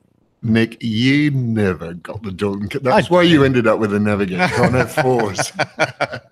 Well, the back of it is that semi-transparent piece of plastic and all the scales that slide through it. When you mark out your courses and put the winds and your speed on that, it's just simply a triangle of velocities that you could easily do on a piece of paper, but that's just a handier way for a pilot to do it. So it's all good stuff. I'm assuming that Mike keeps his own lodestone hanging on a piece of string somewhere at home so he can navigate around. that sounds like a personal question. You'll have to ask him yourself. But Mike, Richard you don't King, have to respond to that. yeah, it's like, Feel no obligation. yeah. Says HR. Yes, she's always trying to keep on. Yeah, that's not the right phrase. Nice wine. Yes, thank you for the wine. This is Yellowtail. Was it a Cabernet? No, I think it's a Merlot. Okay, a Cheers. Merlot. Australian Smooth, wine. isn't it? Yes. Cheers. Thanks. Cheers. Cheers. What's that Here's one, my Steph? empty glass of water. That's This is the Noda Par 4 Session IPA. And what time Are is you it there? really in, drinking beer? Yeah. what time is it there, Steph? 8:30. 8:30 in the morning? And here I was loathing the fact that they didn't have a Bloody Mary mix to make a Bloody Mary this morning. So I'm drinking water. You're drinking beer at 8:30 in the morning. Well, You can beer see and why we water in love my Steph. fridge. We love It was Steph. We a love Steph. difficult Oh, my decision. God. Already prepared my intestines with a healthy breakfast of McDonald's and some All right. sausage burrito and a soda to start the day. Just So we're- acclimating to the Yeah, British. I mean it's 1:00 there. By Friday next week, I'll have to be on British summertime. So, figure might as well start moving that clock forward now. Might as well. And I had string cheese and an avocado. I'm so That sounds good, actually. That actually sounds. Doesn't bad. actually. That sounds disgusting. Really? That sounds good to me. I think it sounds really good. Cheese? Yeah, me too. String cheese is mozzarella. I'm trying to be healthy, Yeah, folks. Trying the to string be healthy. cheese is like it's like a tubular. Yeah, and you can Look, like pull it apart in little strings. Yeah, and you just strings Okay, apart. sounds like chewing gum. No, No, it's quite tasty actually. it is. Loaded with a lot of protein. Does it have any cheese in it? Yes, it's all cheese. I mean, does it have any dairy product in it? Yeah, All it's real dairy cheese. product. It's real cheese. It's mozzarella. I'm Pretty rare, surprised. isn't So it? things I learned today. Yes. You're not familiar with string cheese in the UK. Apparently not. We need to bring cheese. String cheese. I'm sure that'll survive on the flight quite well. Actually, it would if I ran with an ice pack, but I don't know if the ice pack would make it through. You know those individually sealed packages of string cheese. I think will probably keep for days. It'd probably be fine. Without refrigeration. No, that needs to be refrigerated. Okay, it does need to be refrigerated. Really? can But I think assure I you could that. pack it with Maybe some, that's some why. ice. I was sick to my stomach a couple of weeks ago. Okay, explain it. When the world comes to an end, am I right in thinking the only food left will be Twinkies? Yes. Yeah, that's what I thought. And the only life left will be cockroaches. Cockroaches. Do they like Twinkies? I hope not. Well, I guess it won't matter because we're not going to be here. Okay. Let's move on to the item number 2 in the feedback folder. And who would like to volunteer to do this one? Nige, I think that this would be a good I still can't see, sorry. what a lame far away, excuse. yeah. He is. I don't Could have be it bad. notes. Nick will do it. Nick. Okay, this is from Christian. The impact of the lack of flight instructors. So he says, "Hi, APG crew. I recently listened to episode 326 in your discussion about pilot shortage and the lack of CFIs.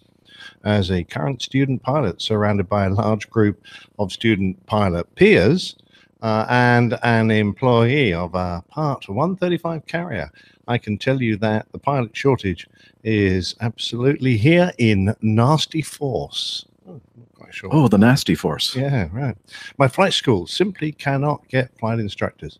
I live in a city of 1 million people, and almost all of the flight schools here are short-staffed, no matter how well they pay. Yes, I know this is anecdotal evidence, but there are simply not enough talented instructors in the US. Does he say what city this is? Perhaps it's a very unpopular city. I don't know. I don't think he does say. Maybe he has told us in the past. Okay. A population of 1 million people, it's a significant sized city. Yeah. Yeah, but it might be somewhere living in a swamp, so all the pilots go, "Ooh, I don't want to live there." I'm wondering what city of 1 million I mean, people is you in the left. swamp. Hey, Nick, you left me speechless. Well, I mean, pilots are smart people. They don't want to go live somewhere nasty, do they? Well, can I tell you that a city of 1 million people is Boston, Massachusetts? Really, only a I mean, million? there's 800,000 in Charlotte. Yeah, in Charlotte, and But they're nice places. People like going there, so you're not going to be short of flight instructors, are you? Where's Massachusetts? I don't know. it's the first colony through the T overboard. All right. So he carries Nige. on. The 135 carrier I work for flies excellent aircraft with state-of-the-art avionics and pay is competitive with the regional airlines. Wow. We still have trouble getting enough pilots and are short-staffed very often. It's simply very, very difficult to get a good experienced pilot. So most of our pilots are taken from flight schools. Even if CFIs aren't going to be, aren't going to the 121 airlines immediately, they are coming to the 135 carriers because we often pay better and often have better aircraft than flight schools. This leaves some more flight schools without instructors. Now, of course, anyone outside the States won't really understand what 135 and 121 carriers are. In fact, I'm not absolutely certain. So can someone help me out? I think that Dana can help us out. Absolutely. 135 is a charter, and they can do medical airlifts. They can fly passengers, the rich and famous. They can call up and talk to somebody like NetJets. That's 135. And 121 would be airlines. Very, okay. Thanks very much. distinctly put. I filled in a hole of my knowledge. a hole in my knowledge. Because of the lack of flight instructors, learning to fly has reached a cost of at least $200 an hour. I'm not too sure how the lack of instructors puts the price up. Is it just that they're... The attempt to kind of keep up and keep their rates high to keep them, but it's apparently not enough to keep them from leaving. Oh, okay. I'm guessing that's his point. Yeah, either that or, yeah, absolutely. $200 an hour. Okay. I've seen the cost of learning to fly prohibit many of my peers from continuing their training. Well, that is just a crying shame, isn't it? That's just my take on the whole issue as someone who works in the industry. Well, that's a very valuable point of view, I think. And, you know, someone who actually works in the industry has a very valid thing, you know, stuff to say about it. I look forward to hearing more of your opinions. Thanks for the great show, guys. P.S. iPhone X optimization of the APG app would be greatly appreciated. Thanks, guys. We're going to get right on that. What's an iPhone X?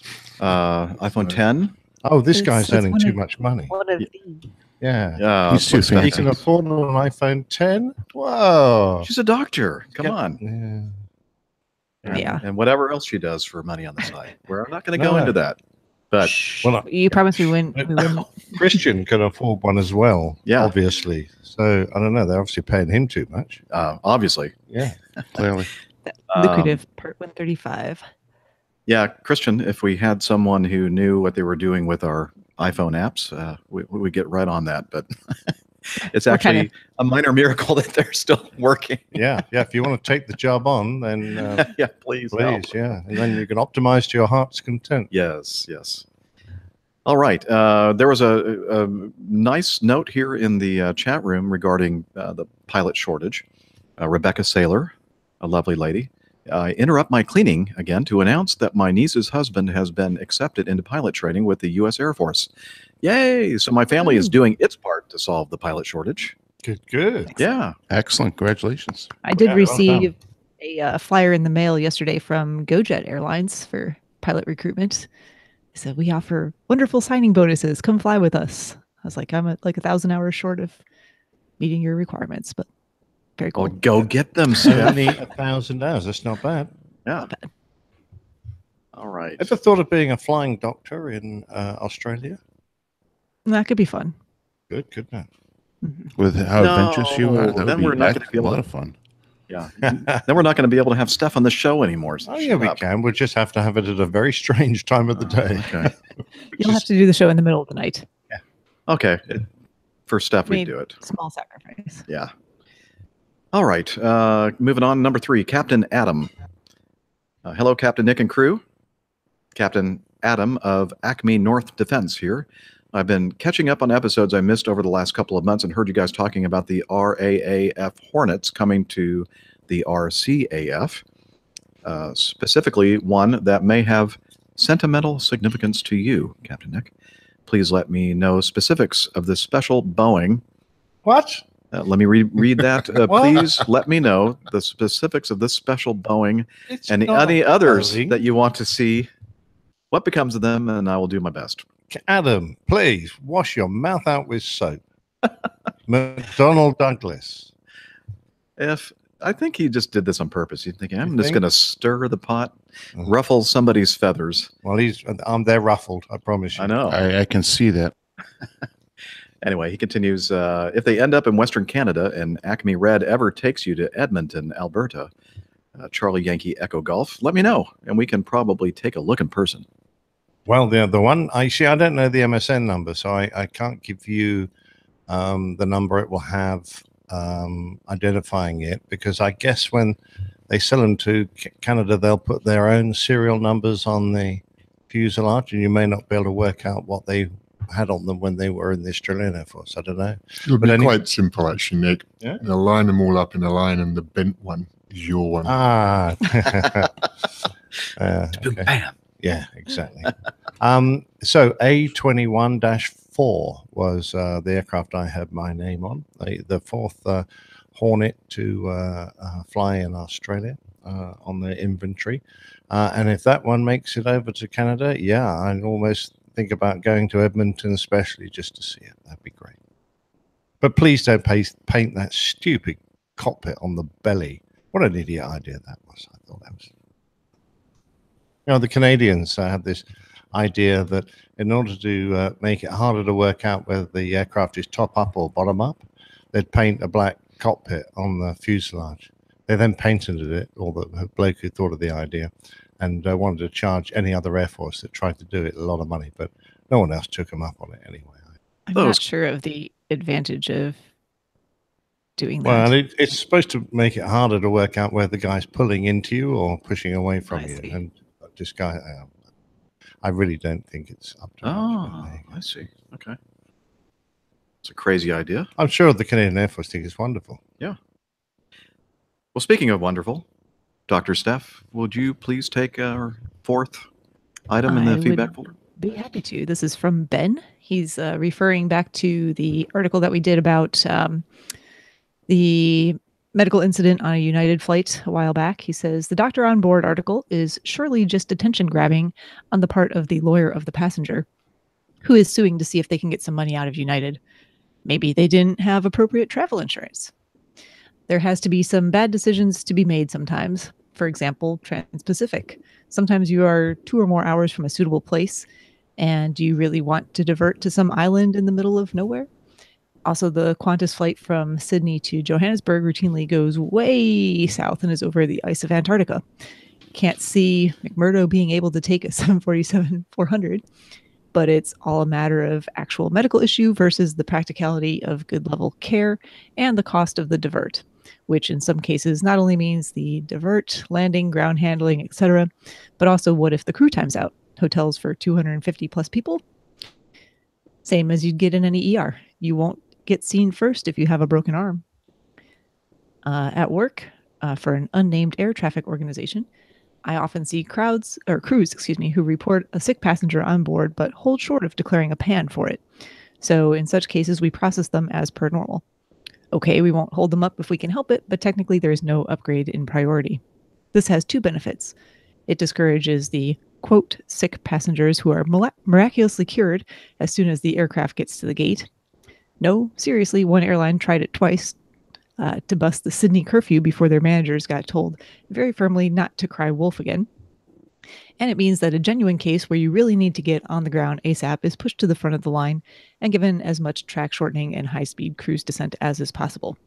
You get the highest priority, but we still have to keep you safe. So it's used sparingly and appropriately by crews rather than the old days where we'd handle every sick passenger as an emergency regardless. And that is from Ben. Yeah, good points there. Definitely coming from an air traffic perspective as well. Yeah, you don't want to cry wolf all the time, certainly, but that's why there's a lot of coordination that goes on the part of crew members, medical volunteers on board, medical personnel on the ground who coordinate with the air crew to determine the actual levels of severity of the illness of the passenger in question. But lots of factors, certainly. Yeah, I just thought I'd mention that the Sydney curfew is a time, it's a restriction time in Sydney Airport that prevents aircraft landing. And if you bust that curfew, it is it's pretty heavy karma. They take that quite seriously, and there's the potential of a large fine, which you don't want to incur. So the only way to bust it really is to get some sort of priority at 6 a.m., as I recall. The Sydney curfew. Did you go down to Sydney? I didn't go to Sydney. No, okay. I think it's 6 a.m. And of course, like a lot of airfields with a curfew like that, when they've got overnight flights coming down there, they all try and time their arrival just at the end of the curfew. And you usually end up with a huge queue of airplanes all trying to land at 1 minute past 6. Anyway, that's the Sydney curfew. Wow. Really, Dana? Yeah, it's exactly what I thought. Sorry. So not a good idea to try and gain priority by pretending to have a sick passenger on board. Yeah, that's a little unethical, I think. Unethical. Mm-hmm. Not professional. Mm-mm. Not at all. All right. Well, thank you, Ben, for the help with the follow-up on that particular. Yeah, and Richard says our percentage accuracy rating's just gone sky high because it is 6 a.m. Okay. Curfew. Yeah, it's good, isn't it? Yes. We're well Excellent. above 50% then. Okay, For let's today. don't say anything else. It's time to end That's the our show. show. Thank you, everybody. I'll keep my mouth shut from here on out. Hi. All right. Oh, look, Nick. There are a couple of questions for Nick and the crew. Uh-oh. And this is from Nick, by the way, Nick Wilson in the UK. And is Nick here with us? Not you, but the other Nick Wilson. He's in the UK. He should be He's here. in the country. Oh, okay. Anyway, he says, I'm currently on holiday in the beautiful Lake District of England, and the RAF fast jets have been training overhead all day. The view from up there must be simply amazing. Question: did Captain Nick do any fast jet training in the Lake District? And if so, was it a good area to fly in? Well, I'm going to bring Nigel on this as well because he's, did more low flying than I did in the UK, probably. When we were based at RAF Valley doing fast jet instruction on the Hawks, we would regularly use the Lake District as a low flying training area because it was nice and close to us. From recollection, though, not as dramatic as Scotland, where the hills aren't a little more rounded and not quite as jagged and impressive looking. However, there are some beautiful lakes up there, and it's obviously gorgeous. However, it's peppered with noise-sensitive areas because there's a lot of tourism up there, a lot of towns and things. So sometimes it was hard to find a straight line to go between all the little red dots on your low-flying map and avoid all those areas. So personally, I preferred Scotland. That was the area I spent most of my flying career, certainly on the Phantom. And Nigel also flew out of Lossiemouth up there. What do you reckon, Nigel? Yeah, well, that's question 2. So for once you're ahead of yourself. Thank you. Yeah, I think Nick and I were discussing this with Captain James the other day. And I'm Nigel. He's Nev. That's Nick. And I like James. That's nice. And we agreed that Scotland really is fantastic, no doubt about it. And I agree with Nick that you have to avoid all the tourist areas and what have you, and where the towns. So Lake District is fantastic, beautiful, but it was limiting for us, whereas Scotland was a bit more of a free-for-all. And when they become independent, then I guess it'll be even more free, won't it? Or they might charge us to low fly up there. I don't know. Yeah. And where's that Mac Loop, you call it? A Mach Loop? Is that that's in Wales, right? Yeah, that's right. That's about a third of the way down Wales. And it's actually, the full name is, and Nigel is going to do it properly now because he corrected me earlier.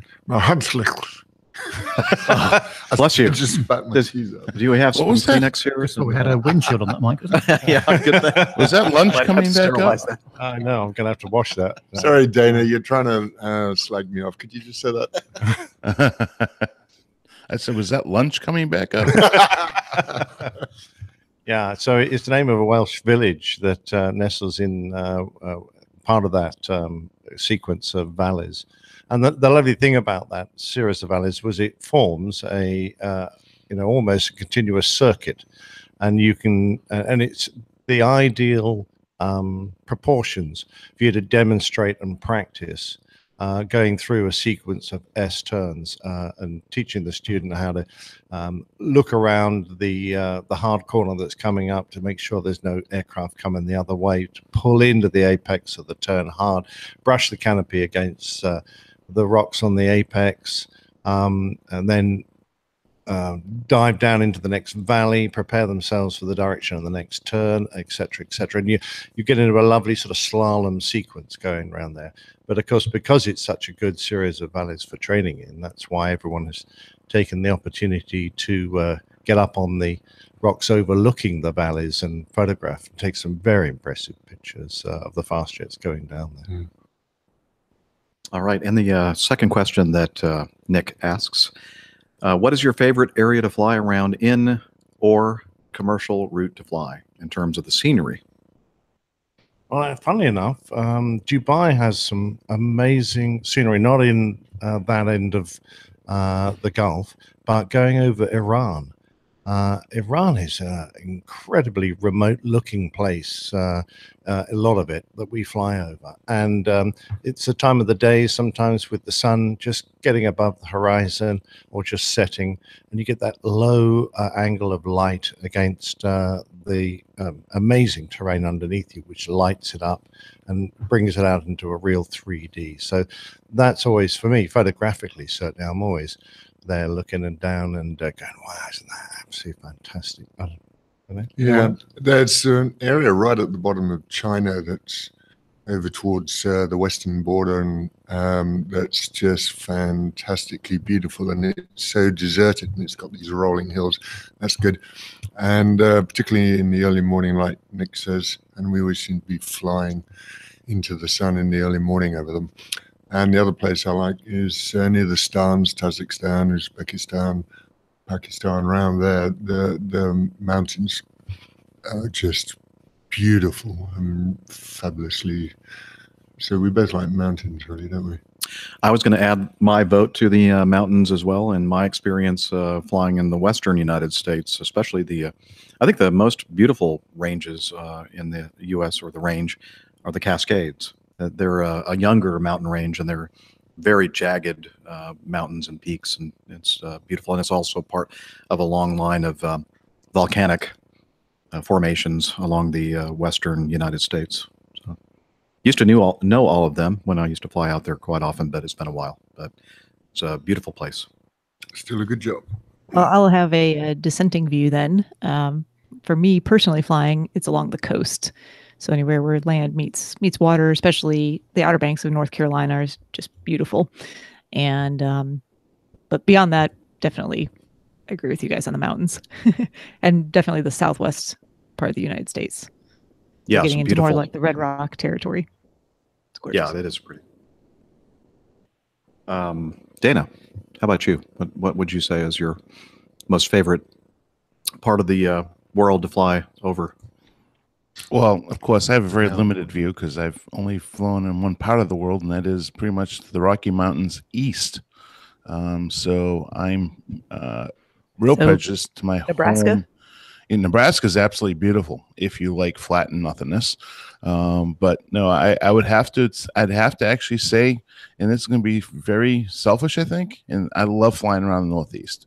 And the reason why I love flying around the Northeast is you have actually a combination of the beauty of the unique landmass below you. You can see the Cape, which is a unique. On a beautiful day, you can see the Cape from when you're flying over Boston. And then you can see up into the White Mountains. And one of the most famous mountain, Mount Washington, which is up there in the White Mountains, is the highest recorded wind speed in the world ever. So it's a unique place. A lot of storms happen to come over the top of that, coming up the East Coast, and I just think the entire Northeast is a beautiful place to fly, especially during the fall time of the year when everything is churning colors. You've got quite a contrast between the ocean, you get the Northeast landmass, and then of course the mountains. So it's just a unique area to fly.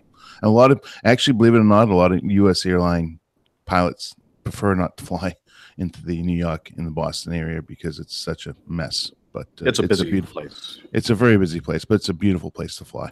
Yeah, it is. Nav, you do a lot of travel. Anything, any region of the world in particular that you just find the scenery breathtaking? I think the Swiss mountains take a bit of beating, actually. Every time I've flown over to Geneva, that part of the world, especially on a nice, crisp, bright day, we can see the snow on the tops of the mountains. Something very cathartic and calming about it, I must say. Spectacular scenery there. And I don't get to do that as often as I might like to these days. But looking forward to going back there again soon, hopefully. Excellent. Well, Nick, thank you so much. Nick Wilson. You're welcome. Oh, in the UK. I knew I'd have to specify the Nick I was speaking to. Thank you for your feedback and generating that great discussion regarding scenery and low-level military flight routes. Number 6, Liz sent this in. Liz, Who's Liz? I don't know. Someone very specialized by the sounds of it. Yes. So, Near and dear to the heart. I'm sure that the Border Force agents see all sorts of interesting things. This is one of them. Oh, this is going to be taken on by... Sorry, Dana. I was starting to wonder. Well, I didn't realize until I started reading this that this is the one that you said you wanted to do. So, Yes, because it's I'm going to take kind everything back. Okay, well, here we go. You already read the first line, so I'll go ahead and on from there. A man trying to smuggle 19 raptor eggs. I did say raptor eggs. Oh, very good. Yes, raptor. Of course. That's interesting. So this is kind of like a Jurassic Park type of episode here. In a belt around his waist was tripped up by security at London Heathrow Airport because of the 2 eggs that hatched. The 56-year-old man was en route from South Africa to Ireland on two. Did I say that right? Ireland? Not even probably even close. I butchered the craziness of Ireland? that. You can't Ireland. pronounce that. You're from Boston. How can you not be able to You have pronounce to know how Ireland? Island. Island. Island. It's an island. So, anyways, on Tuesday, June 26th, when the presence of the adorable, cuddly, they say birds here, but I think it's raptors, of prey made themselves known. And there are a couple of photographs of these cuddly little creatures. And But they're birds. They are birds. They're raptors. Yeah. Only kidding. But anyways, I'm sure Jeff will be nice enough to put those in the show notes. The eggs were South African eagles, in fact, hawks and kites, protected by the Convention of International Trade in Endangered Species. The man was arrested but then released on bail pending additional investigation. So, yeah, if you're trying to smuggle, just don't do it because they just might pop out of your belt. Yeah, don't. Just make sure that the birds aren't going to hatch, basically, if you're going to. And That's if you're wrapping around your belt, you're now an incubator because you're keeping them nice and warm. You're a mama. You're a mama. Neff. Yes, well, obviously there's a nature update required as part of the APG show. And where we are here in Oxfordshire, there are lots and lots of red kites that you'll see flying around, and where I live as well, not far away. And they were recently released and encouraged to breed. And on a very hot and clear day, you'll see them swooping around, and absolutely beautiful plumage when you see the sun reflecting against them. Beautiful plumage. That's it.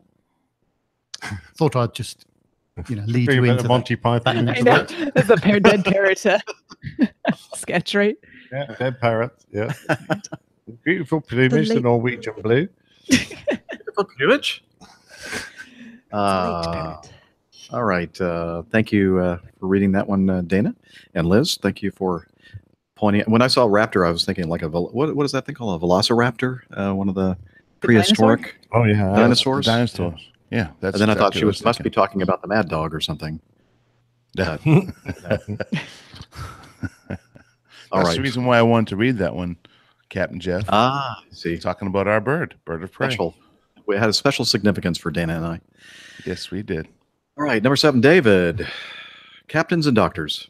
Just a bit of brief feedback, which is more suited probably to show notes.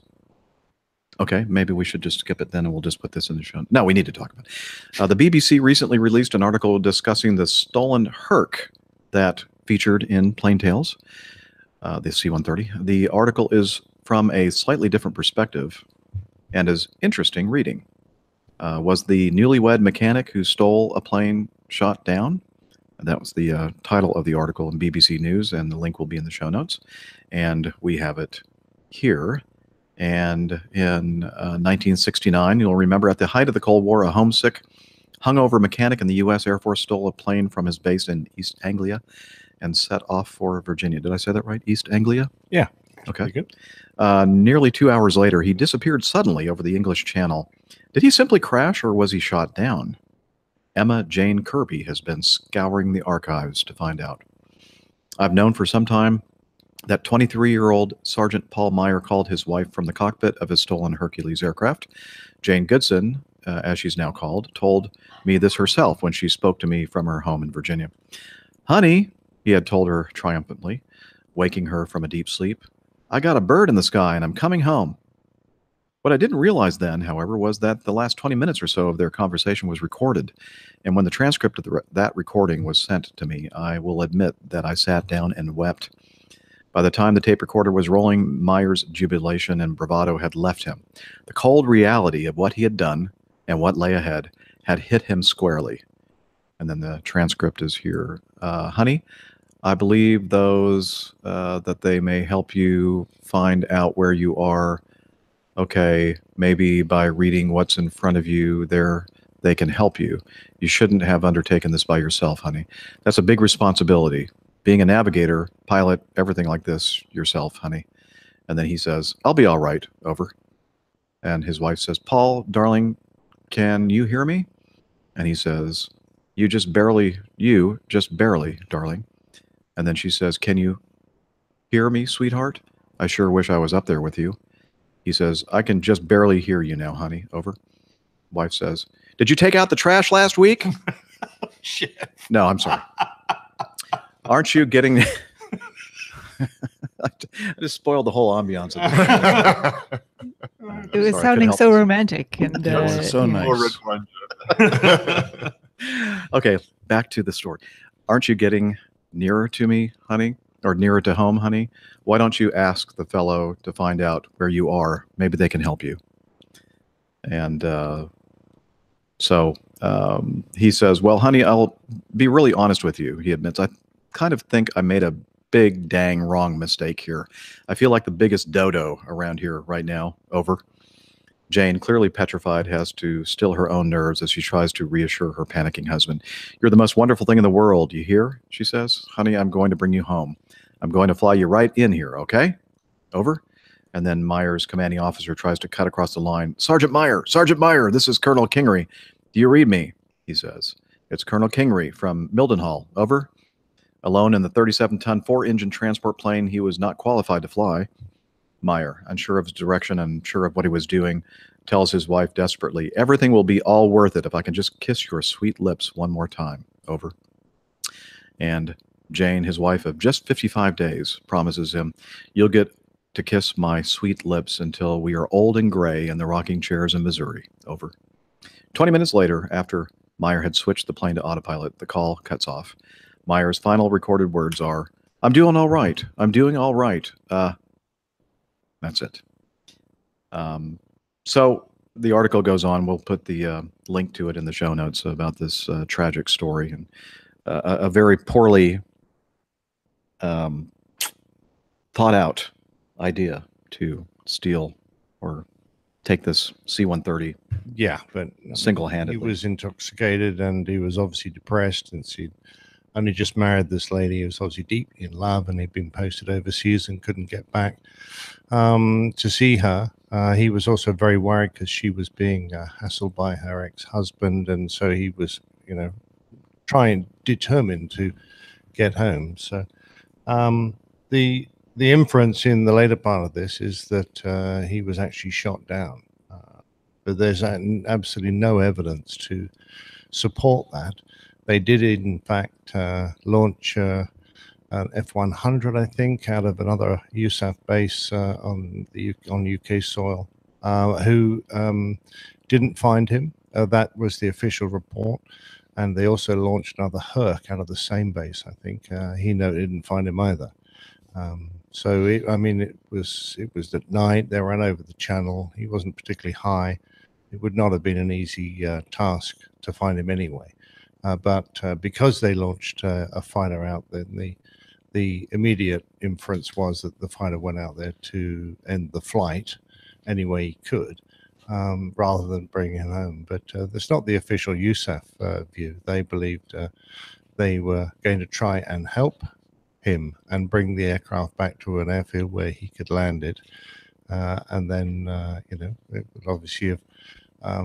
they would have sorted out the problems, I suspect, one way or another. But there's been a great deal of speculation without any true evidence. I mean, they have the transcript, and there have been interviews of this poor lady who lost her husband. And she, firmly in her own mind, I think, believes that the USAF shot him down. But she's no more than her own feelings. She doesn't have any any actual evidence.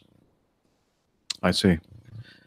Yeah. Well, I can understand maybe the desire to feel that somebody took her husband's life and not, himself. Yeah, I think that would be perfectly natural. Yeah. But the fact was, he wasn't a trained pilot. He had some pilot training, but certainly not in the Herc. He was an engineer, and an aircraft that is normally manned by a multi-crew with a co-pilot, a navigator, and a flight engineer. He was trying to do it all on himself. It was amazing. He got that far from the base way out into the channel. He was trying to do the job of 4 men, and he wasn't qualified to do any of them, really. So it was amazing he got that far. Now, Neil in the chat room says, "Didn't that F-100 come back empty when it left fully armed, or is there That's complete speculation. There's no evidence to say that. There are people who claim to have been in the forces at the time, but there's no way to check whether various Twitter posts and blog posts are actually by people who were genuinely there, or whether they're just people trying to support a conspiracy theory. Well, we do love conspiracy theories on this show. But on the other hand, there's, it is possible that they're trying to hide the fact that they engaged him. But no, the official report afterwards said that the pilot of the F-100 failed to find him. All right. Well, thank you, David, for the additional information and feedback regarding that wonderfully told story about this stolen Hercules 130 aircraft years ago. Moving on to number 8, and this seems to be the kind of feedback that we are reluctant to play on and talk about on the show, because it seems to start off. Is it somewhat negative? I don't know. I'm afraid so. Yeah, I was addressed to the complaint department at airlinepilotguy.com. Mr. Snodgrass, we're a bit worried about him. Yeah. Well, Nev, why don't you read this piece of disconcerting feedback? Yes, I don't know about you, Jeff, but often on our podcast, we're always having to apologize to listeners for mispronouncing names or offending them. Yes. But actually here is an apology to you, sir. Oh. So that's a nice change. Oh, that's good, yeah. And this is from Tarquin. It's titled Unpleasantness. Dear Mr. Nielsen, may I send my apologies to you, sir? My feedback that you read out so beautifully last week appears to have been taken as a cheap way to make a fool of you and your lovely country. Nothing can be further from my mind. It was a valid attempt to oil the mild waters that exist between our fair lands. But going by the reaction of your so-called co-hosts, the medical one and the bearded one, it looks as though I was poking fun at you, sir. Nothing of the kind. It was a genuine attempt to make you fit in like a local. But alas, after the ribbing you received, I fear that this may not be possible. When you arrive in Great Britain, my advice is to avoid Hampshire, particularly a small one-horse town known as Liss, or Less, as people know it. It's full of ruffians and scoundrels. It's like a little posh penal colony.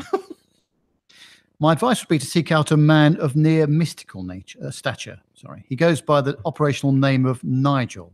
He's a stout yeoman and has information on a cad and a bounder. I can say no more. So, safe travels, my American friend, and avoid these places at all cost. Launceston, Billericay, Auchtermuchty, Onchan, Llanochan, and many more just waiting to trip up the unwary visitors. Again, I look forward to meeting you at the Aviation Jamboree in Farnborough. Yours sincerely, Tarquin Wilberforce St. John Snodgrass, or TWSS, or AKA Ivor. Now, I think that Ivor was really hoping that I would be reading this. Because I was. Yeah, he threw some good ones in there at the end. Try there. This was my medical colleague. Nice try. Particularly that last one. I was hoping you would. Have them demonstrated. I think you should have a go at those place names. No. I can see why Jeff delegated this item to me. Yes. Well, thank you very much for your concern that you may have come across as being rude. And I didn't take it that way at all. I know that your concern for me was at the utmost. So thank you. Yes, and I think my fellow co-host and I feel the same way. However, it was a good chance for us to voice our separate opinions from yours, Tarquin. Yeah, very true. Yeah, nobody's buying that. Okay. 9, Cole. Update on his aviation progress. My name's Cole, and this is the second piece of feedback I've submitted over the years. I'm writing to show my sincere appreciation for the podcast and for all of your efforts. As I myself have not been too active within the APG community, you all have still managed to play a major role in my education and now career. I started listening to the podcast 4 years ago when I was a student pilot at a Part 141 university in Southern Illinois.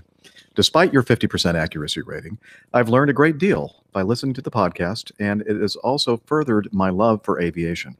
With that being said, I wanted to give you guys a quick update. As of April 2018, I received my CFI certificate. I then went on to apply for jobs while starting my multi-engine rating. Much to my surprise, I was offered a job from a company based near my hometown to fly Learjet 40, 45, 70, 75 with only 300 hours. Wow, that's great. I finished my multi-engine training rating in late May and moved to start my new job the next day. I'm currently at Flight Safety in Tucson, getting a second-in-command type rating in the Learjet. With all this being said, I just wanted to thank all of you for helping me get through these past couple of stressful years. This podcast has helped me in more ways than one, and I hope to see it live on... Nope. This podcast has helped me in more ways than one, and I hope to see it live on for many years to come. Thank you again for all that each and every one of you do. Blue skies and tailwinds.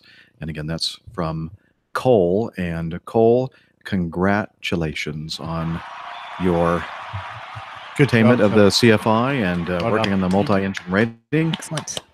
Quite excellent. That's awesome. Did he say he had, I'm sorry, I just read it and I can't recall exactly. Did he say he has gotten his multi-engine yet, or is he still working? He did. He finished it in May, awesome. And then he started his new job the next day, and he's currently working on his second-in-command type rating. Can you imagine now you have 300 hours and you're sitting right seat in a Learjet? That's got to be awesome. You know? Yeah. Absolutely. That's amazing. All right. Well, blue skies and tailwinds to you as well, Cole. And please keep us advised as to your progress in your career. I have a feeling that there are a lot of great things yet to come for you. Yeah, I'd love to see some pictures too. That Learjet's a sweet airplane. That's a great idea. Yeah. I don't see any pictures in here, Cole. Photo so I guess now we're a little disappointed in you. We take back some of the enthusiasm. Yeah, No, that applause just kidding. stuff, forget that. Of course not. Delete that. Take care of it in post. No, just kidding. All right. Oh no, stunned Thai villagers wake up and find a Boeing 747 in a nearby field. What a nightmare for them. How did that happen? Living next to a Boeing? Oh, God. It is an extreme nightmare. Well, that wasn't going to be our point. Incidentally, if anyone has a spare 747 that they would like to donate to parking in a nearby field near Nick's house, I would be happy to. Oh, that would be awesome. Right. Okay. I get the way this is going. Hopefully in the area where, he walks his dogs regularly. Just so this would be akin to someone building a cesspit or a sewage processing plant next to your house, wouldn't it? I think the ultimate insult is if I show up with a license plate holder that says, if it ain't Boeing, I ain't going. Well, you can try that, Dana. Yeah, and then one morning you'll wake up and it'll be attached to your car. No, I'll just drive past you at the airport and wave. Okay, so continuing with this amazing story. Imagine strolling through a field and suddenly coming across an enormous jumbo jet parked casually as if it had been a Nissan Micra. I've never heard of that. That's not something we have in the U.S. Do you have Micros or? No, they're comparing it directly with a really tinny, nasty, horrid car. So I think that's actually a very apt comparison. Thank you very much for your commentary. You'd probably spend a fair amount of time rubbing your eyes, all the while vowing to give the pub a wide berth for a couple of weeks.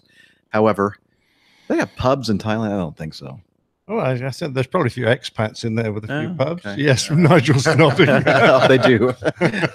He can vouch for it. Not just a few expats. However, this was indeed the bizarre sight which met puzzled locals in Chinet over in northern Thailand.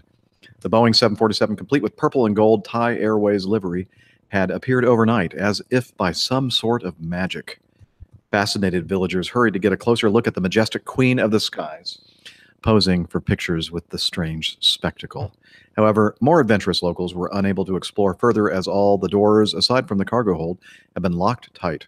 The plane had also been stripped of its GENX engines. Now, I don't really think that the 400 had GENX engines, did they, Nige? Not that I'm aware of. Yeah, I think those are for the more modern. I think there's been a push by Boeing to get Boeing's quieter generally, so I think those are the new Whisper engines They do look like they're Whisper jets. Yeah. Basically, if you see the photo in the show notes, you'll see that there are no engines actually in the nacelles of this 747. We used to It see, would be very quiet.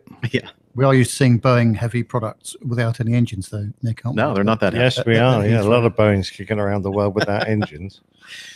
Anyway, so English engines at that. Good point. This moving right along. This story, they're making every effort, of course, to make this kind of a provocative story. But I think it would have been hard to miss by any of the local villagers the flatbed truck bringing in the 747-400 that was purchased by a gentleman and placed on his field.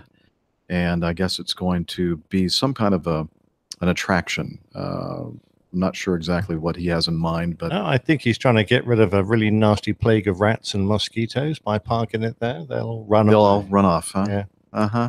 HR would just like to add that Captain Nick's opinions do not reflect the opinions of the entire Yes, thank you. crew. Anyway, what is the opposite of an attraction? Distraction. Or a detraction? Go ahead. What is it? I don't know. I okay. just need a word. That's Okay. the absolute opposite of an attraction. Repulsion? Yeah, that might work. be Nick. Okay. Yeah, that works. Anyway, I mean, do you buy the fact that people woke up in one morning and saw the 747 there? I don't think so. I think it just fell from the sky like a lot of them do. God. Anyway, Christian, why did you send this to us? And why, Liz, did we put this in our feedback folder? Come on. Question.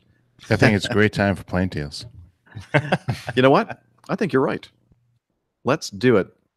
Good idea. What's up, APG crew? Oh, it's wait. Nick Herring, and That's not the right one. That's another Nick. The other Nick. Okay, hang on. I think it's a good time, as Dana said, for this week's installment of Plain Tales.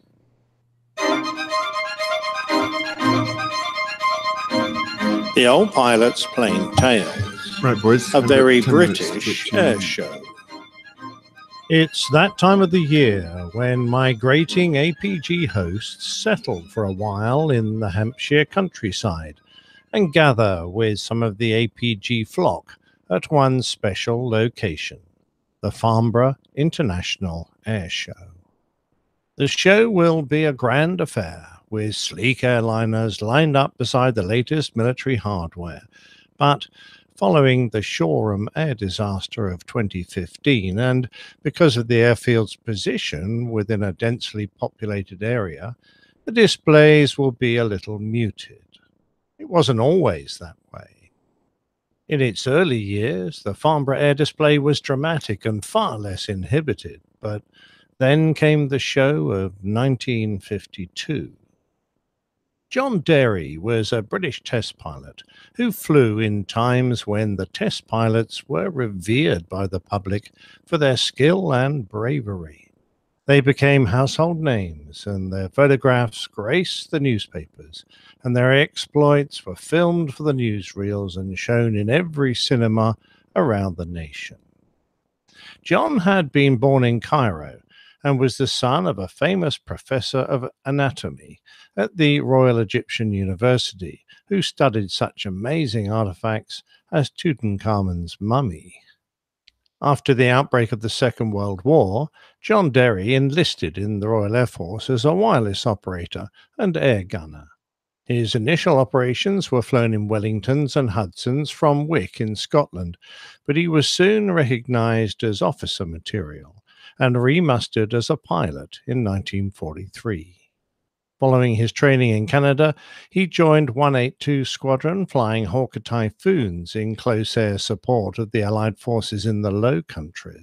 His second tour of duty was on 181 Squadron before he returned to 182 as its commanding officer. He did an outstanding job and was given both the Distinguished Flying Cross and the Bronze Lion of the Netherlands. When the war ended, John became the CEO of the Day Fighter Leaders School at the RAF Central Flying School, flying Tempests, before being demobbed. From the RAF, he went to Vickers Supermarine as an experimental and production test pilot, before moving to de Havilland's at Hatfield, where he was to spend the rest of his career. With de Havilland, he was soon going beyond the known limits of flight with the DH-108 tailless fighter, nicknamed the Swallow. The one he flew was the third in that line of experimental aircraft, which had been developed after studying the Messerschmitt Me-163 Comet, some of which had been brought to the UK after the war. The first that they built used the fuselage of a Vampire and was designed to examine the low-speed handling characteristics, whereas the second was a high-speed prototype with a Goblin 3 turbojet and at 45 degrees a more highly swept wing. With its longer, more streamlined nose, it looked like the futuristic aircraft that it indeed was. Wind tunnel tests had shown that the aircraft had some potentially dangerous flight characteristics, but despite this, de Havilland's son Geoffrey was using it to creep up on the speed of sound. It was late in September 1946 when the young de Havilland began a high-speed dive in it, starting from 10,000 feet. As he passed Mach 9, the center of pressure movement began to force the aircraft into a pitch oscillation that placed enormous loads on the fuselage and wings. They got worse until the aircraft pitched violently into a shock stall. With a bang, the main spar broke at the roots of the wings, causing them to fold back immediately. Without an ejector seat, Geoffrey de Havilland became a casualty of the fight to become the first to break the speed of sound.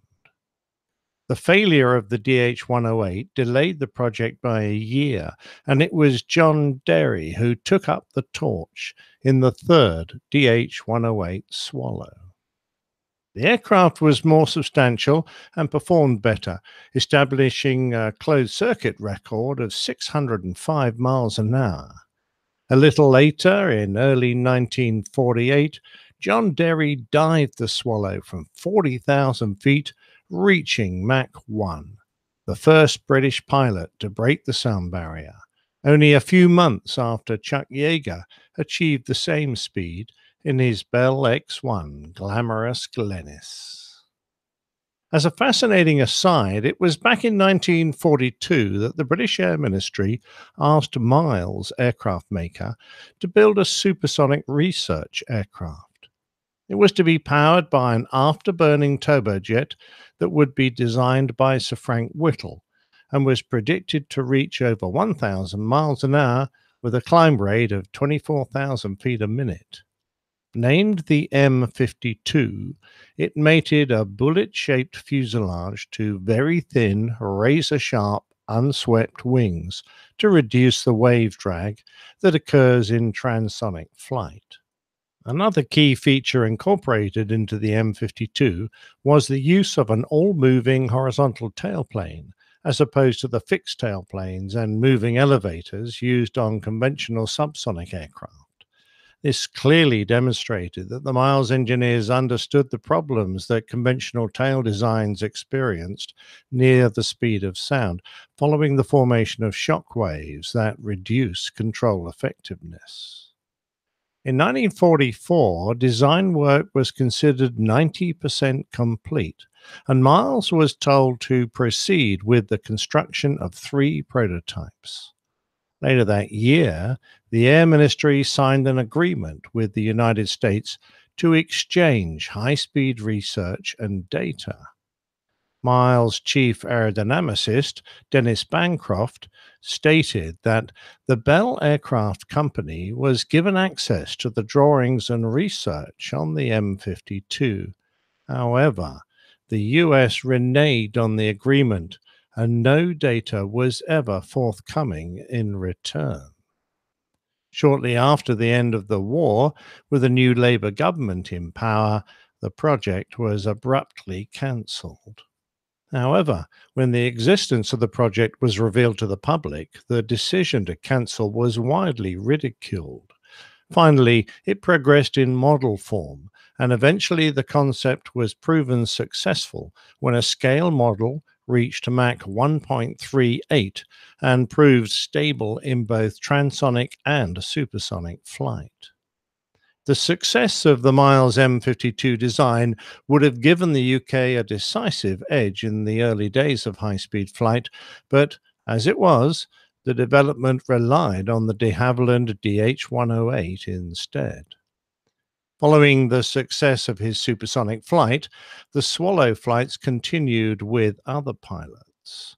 Sadly, we will never see a DH-108 in the flesh, as after the loss of Geoffrey de Havilland in the crash of the second aircraft, both the other experimental machines were destroyed, killing their pilots. George Genders lost control during a stall when the aircraft fell into an inverted spin, and he abandoned too late for his parachute to open. And Stuart Muller-Rowland crashed unexpectedly. It was thought that his oxygen system failed, rendering him unconscious. Even the famous Eric Winkles Brown had a crash in the DH-108, which he described as a killer. By this time, John Derry had moved on to other projects, such as the DH-110, which was to become the Sea Vixen supersonic fighter. The Sea Vixen succeeded the very first generation of jet fighters and was to serve successfully with the Royal Navy into the 1970s, only to be superseded by the fabulous McDonnell Douglas F-4 Phantom II FG-1. The Sea Vixen was a twin-engined, twin-crew, twin-boomed aircraft with a high tail. It was an all-weather fighter, and the radar operator, known in Navy parlance as the observer, sat to the right of the pilot inside the dark fuselage with little more than a small porthole to peer out of. The pilot sat to the left under an offset canopy. It was not considered the safest of aircraft, as 55 of the 145 purchased were lost, and of those, more than half were to fatal accidents. However, the Sea Vixen prototype, the DH-110, was very much John Derry's baby, and he displayed it with skill and exuberance. As a display pilot, John gave his name to a maneuver known as the Derry turn. At only 50 feet, he would fly a hard, flat turn, and as his nose came round a point at the crowd, he would reverse into a turn in the other direction, but instead of rolling in the conventional way, upright, he would roll under the long way and through the inverted position. It was 4 years, nearly to the day, from when John had first gone supersonic in the dangerous DH-108 Swallow, and he was at the Farnborough Air Show to display the new DH-110. It had been painted pure black and looked dramatic and menacing in the air. It was the final day of the show and the 6th time Derry had got airborne in the new fighter. Previously, everything had gone perfectly, and he had started his display with a supersonic low-level pass across the airfield before putting it through its paces with a combination of aerobatics and low high-speed passes, which deafened and thrilled the vast crowd. There were 2 prototypes there, the all-black one and a silver one, Whiskey Golf 236. This was the standby aircraft, and he had displayed in it just once before during the 6-day show. Having got airborne a while before the start of his display, he climbed Whiskey Golf 236 to high altitude, and then, when his slot started, he descended steeply from high level, accelerating to supersonic speed. Looking up to the north, the crowd could see two small white puffs of condensation as the aircraft passed Mach 1. And then, about a minute later, it streaked through the overhead, followed by the famous double supersonic boom of noise, which arrived just after he did. Derry took the aircraft out of sight to the southwest and then passed low over the runway at around 600 knots. Turning hard left, he came around to the north at about 400 feet when, as he crossed the airfield boundary, in front of a 120,000-strong crowd and his young wife, small fragments broke away from the aircraft. Now in a climb, the DH-110 abruptly disintegrated into silver confetti. It showered upwards, many leaving smoke trails. The remains of the wings floated down slowly like a leaf. Then there were screams as the two engines shot out of the shower of broken aircraft, and the commentator shouted out, "My God, look out!" A witness standing on the roof of her parents' car saw a massive shining cylinder pass a few feet over her head and then plow into the packed crowd behind on a small hill. There was a shocked silence. Then one or two people screamed, but mostly it was quiet until the injured started crying out. One engine landed harmlessly clear of the spectators, but the other had hit Observation Hill, causing devastation amongst those there. The rest of the airframe landed harmlessly on the other side of the airfield, but the cockpit, with the crew members John Derry and his flight test observer, Anthony Richards, still inside, fell right in front of the crowd, near the runway, injuring more. Ambulances and first aiders rushed to help, and the crowd parted like the Red Sea to let them through. Their efforts seem antiquated to us now, with old ambulances and canvas stretchers, but they did their best. In a moment, 31 lives had been snuffed out. Bodies were covered with newspapers, and a young lad's father knelt down and prayed and wept at the sight. John, Tony, and 29 from within the crowd died that day. The newsreels told of the disaster. Far better not to show the harrowing scenes that followed. The heavy death roll is mute testimony of the dreadful tragedy. But with an attitude to death and destruction that seems foreign to us now, the organizers swept the debris clear of the runway, and with his close friend dead and the wreckage right beside him as he took off, Neville Duke got his Hawker Hunter airborne and did his full display.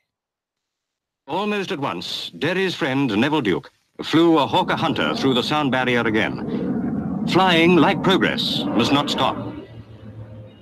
John Derry was an explorer in an unknown world, whose barriers can only be penetrated by such men as he. Their courage and skill have won us great victories in the skies, and they will go on. One spectator there likened his display to a salute to a fallen friend.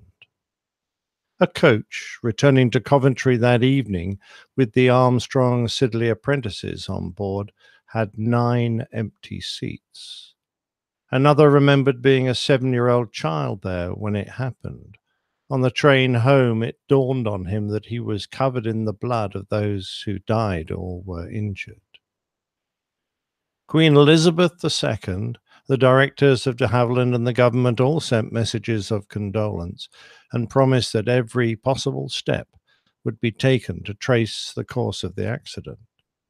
Subsequent investigations found the failure to be the faulty design of the end sections of the main spar, which resulted in the outer ends of the wings shearing off during a high-rate turn. The subsequent shift in the DH-110 center of lift caused the aircraft to pitch violently, creating forces of over 12 G, resulting in the cockpit and tail sections breaking away and the engines being torn from the airframe. The disaster prompted the introduction of stringent safety measures to protect spectators at air shows, and displays were kept within a well-defined box to ensure an aircraft flying towards the crowd would still fall well short of the public in case of engine failure. Until the Shoreham accident, no member of the public had been killed at a British air show since John Derry's aircraft came apart underneath him. There were many tributes paid to John Derry after the accident. A fine-looking young man with an inspiring personality whose life was snuffed out, in the way of many test pilots in those days, too early in his career. The work of the test pilot was well known to the public through popular culture and media, but in a horrifying instant, the unknown dangers they faced on a daily basis were laid out for all to see.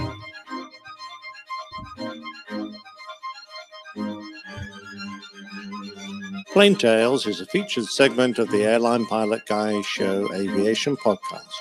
Find us at airlinepilotguy.com.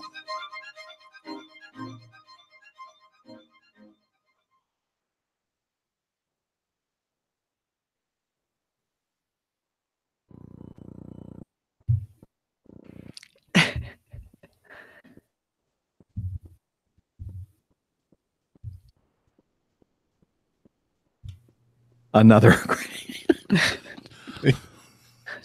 You have to wonder what was going on there, folks, don't you? Just a little, Just or a maybe little. best not to wonder. Too tragic. Okay, we'll start. Once we compose ourselves, then we'll continue with a very somber something to say about that wonderful installment. But just to let you know, what happened is the device that controls my digital mixer went to sleep, and I couldn't get it to come back, and everything was muted over here on our end, and so we were stuck in the water without a paddle. Up a creek. Yes.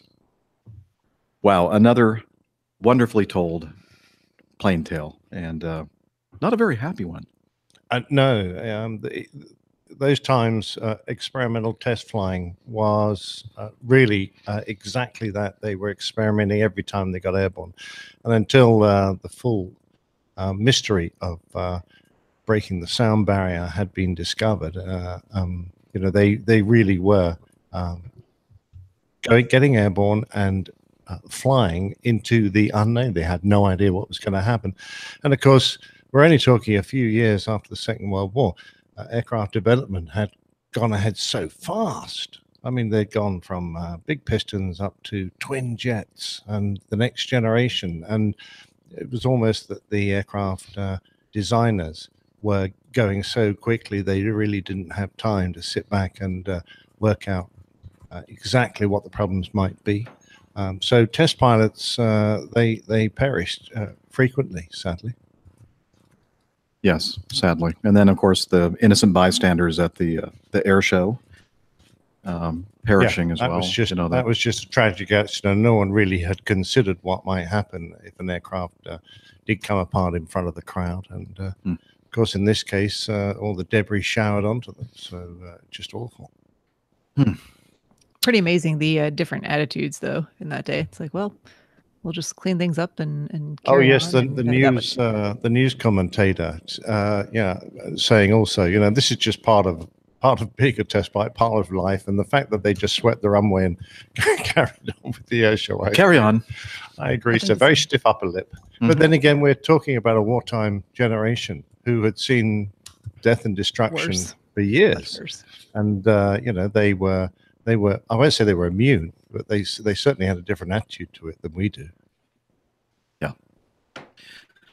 All right. Well, I look forward to the next installment of Plain Tales. I think you're still working on that by now, aren't you? It's going to be about... off you go. Go ahead and get that done. Episode. Oh, I thought you normally had sort of 5 or 6 in the can all lined up. Oh. Yeah, right. No, it's panic the night before, usually. Well, I can tell you, if I were responsible for doing the Plain Tales, you'd never hear one. So that is the truth. I'm sure you got some good stories in you there, Jeff. Nah, I don't. Not at all. That's why I hang around people like you who have the great stories. Yeah, I've heard a lot of great stories on this trip so far. Oh, yes. Mainly. You should hear these guys when they've had a few to drink. Nige. Wow. Yeah, I'm really interesting stories. Yeah. Yeah, we'll see about that. Okay, let's see. Let's do this one from Nick. Wait, we already did that. Never mind. Hang on. I think it was another Nick. Yeah, there's so many Nicks. What is going on here? Great generation. Apparently, Nick Herring sent us some audio feedback. So let's take a listen from Nick Herring. What's up, APG crew? It's Nick Herring in California. I just wanted to stop by and thank you guys all for everything you do. I've been listening to the podcast since it began back in the day, and I think it's safe to say that I might have the syndrome, but I'm not even mad about it. Your podcast, as well as all the other fantastic aviation podcasts out there, not only keep us entertained, but inspire us to do more with aviation. In fact, about a month ago, I decided to start my own show, V1 the Podcast. So give it a listen and let me know what you think. If you guys are going to be going to Oshkosh this year, I'll be flying in with my school's Top Hawk Cessna 172, which will be on display at the AOPA booth. So I hope to see you there. Anyway, Dr. Steph, Captain Jeff, Captain Nick, and certainly Captain Dana, please don't stop doing what you're doing and keep up the awesome work. Thanks so much, and I'll talk to you guys soon. See ya. Thank you, Nick. And gosh darn it, I wish we had a little snippet to play of. Oh, wait a minute. Hang on. I think we might. Let's take a listen, a little teaser to the V1, the podcast.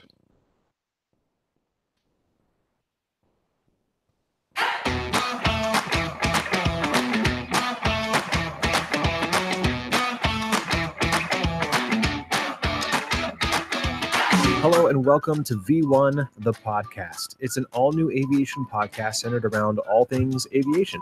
My name is Nick Herring, and I will be your host through our journey of this show. So, what is this podcast all about?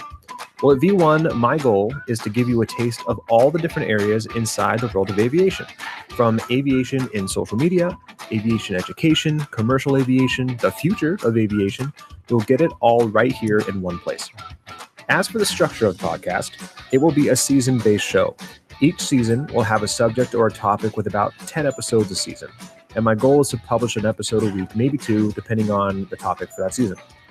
I've already got some great guests lined up, many of whom are very well known in the aviation world, so I'm super excited to be able to produce this content for all of you. And last but not least, who the heck am I? Well, I'm glad you asked. As I stated earlier, my name is Nick Herring, and I am a student at an aeronautical university in California. I hold a private pilot certificate with instrument rating, and I am currently working on my commercial certificate, but more on all of that at a later time.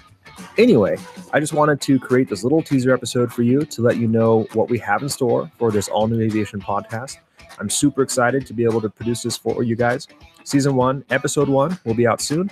Thanks for listening, and I'll see you next time. Love that music. Very good music. So he said he interviews like important people in aviation. Have you been contacted by Nick Herring at all? No, I'm a wee bit disappointed. Steph, I mean, has he contacted you? I've not heard anything. Dana? Yeah. No, he's muted still. Yeah, I'm sorry. I hit my mic button, but not the mute. No, not at all. Yeah, well, that's a good sign. That means that his show is going to be top quality. Well, I don't know. I'm just a bit worried about a show that's about a World War II unguided bomb, the V1 Doodlebug buzz bomb. I think that's not doing a show about context a weapon of mass destruction. That sounds a bit sad to me. Well, it does sound like it would be a short series, but I think that's actually the speed. I mean, I've already done a plane tale about the V1, you know, the vengeance weapons of the Nazis. And he's doing a whole podcast. What's the matter with it? Nick. V1 is like the speeds that we do, the V1, VR. Nick hasn't flown in a while. He might have to that's refresh right. his memory about V speeds. Probably going to get it back in the books, do I? Retard. Yeah, I knew that would come up. Anyway, so if you have a bunch of aviation podcasts, and you just have too many, and you're looking to kind of cull some of the substandard ones like PTUK, check out the V1 the podcast. No, I'm just kidding, of course. A low blow there. Yeah, it is, and I know that you enjoy those. Well, okay. I don't know what I mean. Moving on. I'm not sure. Sorry. That was an unfortunate series of words that I just uttered. I'm sorry. Let's see. So let's continue with who wants to help me out and read one of these darn things. This is from Chris regarding some kind of a stunt in St. Martin. Who wants to volunteer to read this? Number 12. Oh, I'll happily do that. Okay. Okay, so Chris says, couple criticized for pulling stupid stunt. I've got to make sure I pronounce this correctly. If not, I could get in a lot of trouble. A stupid stunt in St. Martin, 1 year after woman dies on the beach. Oh, my God. Couple in hot water for this stunt. After doing an acrobatic stunt several feet below a descending aircraft on Mahu Beach in St. Martin. Have I pronounced that right, Dana? Hello, Dana. Yes, Dana. yes. I'm reading. Trying to figure out which button to hit. Yes, you said that right. That's what she said. Yeah, indeed. Indeed. So, oh my God! Now, why did I pick this up? Performers Oleg, Cole. Yeah, you don't have to just use initials or something. Oleg and Yulia, I think. Right. Oleg and Yulia. Yes, they were quite young. Oleg, sorry, is 36, and Yulia, the obviously attractive pair, one of the pair, 25, appear to be just feet away. And that's quite amusing because she's upside down, so her feet are very clever from the aircraft in the daring snap on Mahu Beach in the Caribbean island of St. Martin. The duo, who have been performing together for 3 years, were keen to take the souvenir snap, having just reached the end of a cruise. But despite the impressive timing, the stunt was met with criticism rather than praise from social media users.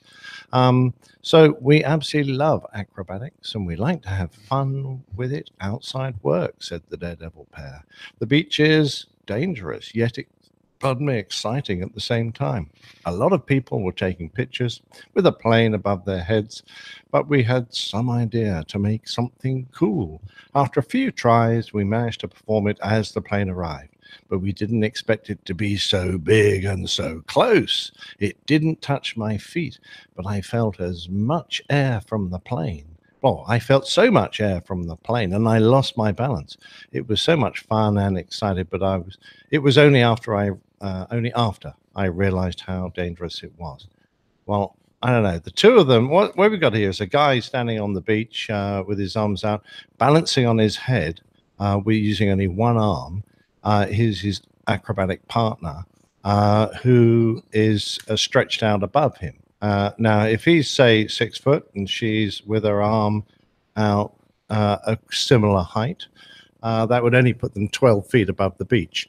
Now, I think the chances of this guy's undercarriage touching them only 12 feet above the beach would be pretty remote. You've been there, Dana, haven't you? What kind of height are they when they come over the beach? Not very high. How about crossing the fence there 12 feet? at least? Is this I looked at the photo, and the photo is very deceiving because they're obviously taking it from a much lower position. It is they're probably crossing the fence at 50? 100 foot. 100? Yeah, 100. I mean 100. Yeah, I would say at least 100 foot because the threshold is a matter of probably. The line is probably 100 foot past the fence, maybe 150 feet past the fence, not very far, but certainly when we cross the threshold, I mean, usually it's, you hear 50, 40, 30, right? So over the beach, and the beach slants down slightly. So and they're not right on the roadway. So the roadway is a 2-lane road before the fence, between the beach and the fence.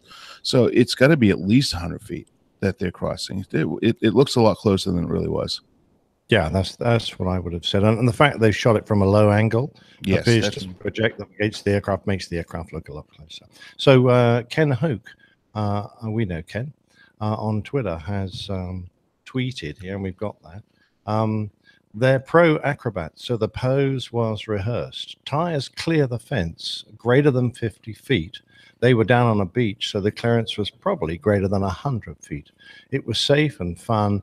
Awesome photo op. So Ken obviously knows the place well. I guess he operates in there, and Ken is from at Aero Savvy. He's got his own podcast, if not a blog. I think a blog, just a blog, yeah. And Ken's a smart bloke, so he's not going to give us a bum steer there. So yeah, it was a great way to take a picture. It looks fantastic. Personally, I think we'd all agree that there was no danger. Yeah, I think it was one of those photographic illusion kind of things there. I don't think a bit like people who stand beside the Eiffel Tower and pretend they're holding it up, and that kind of thing. Exactly. But all sorts of tricks with photography. Absolutely. Well, you know what? Time flies when you're having fun. I just looked at our recording time and looked at the clock and realized that we have been going for, close to 3 hours, I think. Wow. Right? Is that right? 2:46. 2:46. Okay. Yeah, we started just after 7. Okay. Well, what do you think? Maybe knock out at least one more then, and then we'll end the show. Yes. Yep. Okay. Number 13, Josh. Hey, Captain Jeff and the rest of the APG crew. My name is Joshua Potts, and I'm a relatively new listener to this podcast. And like most others, I am extremely unhappy and... Wait a minute. Am I reading that right? No, I'm sorry. Like most others, I've caught the incredibly infectious APG syndrome. The other day, I was thinking about the possibility of planes being flown by a computer in the very distant future. Note that the very is in bold, and would like to ask a question in relation to this. So I was just wondering what effect the introduction of this technology would have on the pilots who fly to earn their living. Would they simply just be fired and replaced by a machine? Would they be helped in finding a new job? Would they have to completely abandon the aviation industry? I'm looking forward to hear your insights into this. Thanks in advance, Josh. Well, first of all, Josh, thanks for becoming part of our community. And again, we do apologize for the infectious APG syndrome. And as you know, evidenced by what you're saying here in your feedback, that you know what we think about this idea of single piloted and also remotely piloted passenger aircraft in the future. We don't think it's something that we're going to see in the near future. You're not helping at all, Nick. You're scoring anywho. Yes, but how about the very distant future? Very distant future. I do like that term. Post-retirement, in my case. Yes, and for my case as well. And I'd say for Dana's case as well. I don't think we're going to see any of this. If ever, it'll be, many, many years before we'll see. Technology's got a lot of things, a lot of ways to go regarding this concept. Yeah, but didn't I see just recently? I think I was reading. I think it was in our Alpha magazine about the fact that they were trying to pass something in the Congress to allow testing, and there was a big uproar about it. I think it's in the FAA reauthorization bill that's passed the House and has not yet passed the Senate, and they have a clause or a section in there that talks about granting research and development funding to look at the concept of single-piloted commercial freight operations. And ALPA and I think all the airline unions out there and other safety groups are kind of opposed to that. So we'll see how that goes. I'd be surprised if that was included in the final passage of the bill, but we'll see. We're not trying to be old buggy whip manufacturers or whatever the anecdotal saying is, as far as the buggy whip manufacturer. Well, what do they say? The horse-drawn buggy industry was against the introduction of horseless carriages. Oh, okay. Because they were afraid they were going to lose their living, their jobs. The buggy whippers. I don't know where I came up with the buggy whip. I've never heard that term before. Okay, well, maybe that's just in my demented mind. Sorry. Peeking into the deep crevices of my within Jeff's mind. Apparently creepy mind. Anyway, but the question that he poses, I think, is pretty good. What happens to those of us that happen to be professional airline pilots at the time that it makes this transition? What happens? Does the company decide to use our incredible, resourceful minds and talents to do something else with the company? Or do you think they're more likely to say, thank you, but you're no longer needed, and you're out the door? I would say the latter, but I think there's going to be a bit of warning. So I think, if you look like you're going to be vulnerable, you can always jump ship and, move to a new occupation or an airline that's not going to buy these airplanes. But I think it's safe to say, and we said this many times on our show, that if you're listening to the show right now and you're like, I don't know, 10, 12, 15, 16 years old, and you have a dream of becoming an airline pilot, I think your career is going to be safe for the projected time of your career. I could be completely wrong about that. I don't know how you all feel about it, but I don't think that this is, if it does happen, it's going to be in the, as you said, the very distant future. And there's a terrible silence here, which means that we don't, because really, we've beaten this one to death. Is really nothing more than we can say. Yes. I thought maybe I was afraid that perhaps we don't. None of us believe that, Jeff.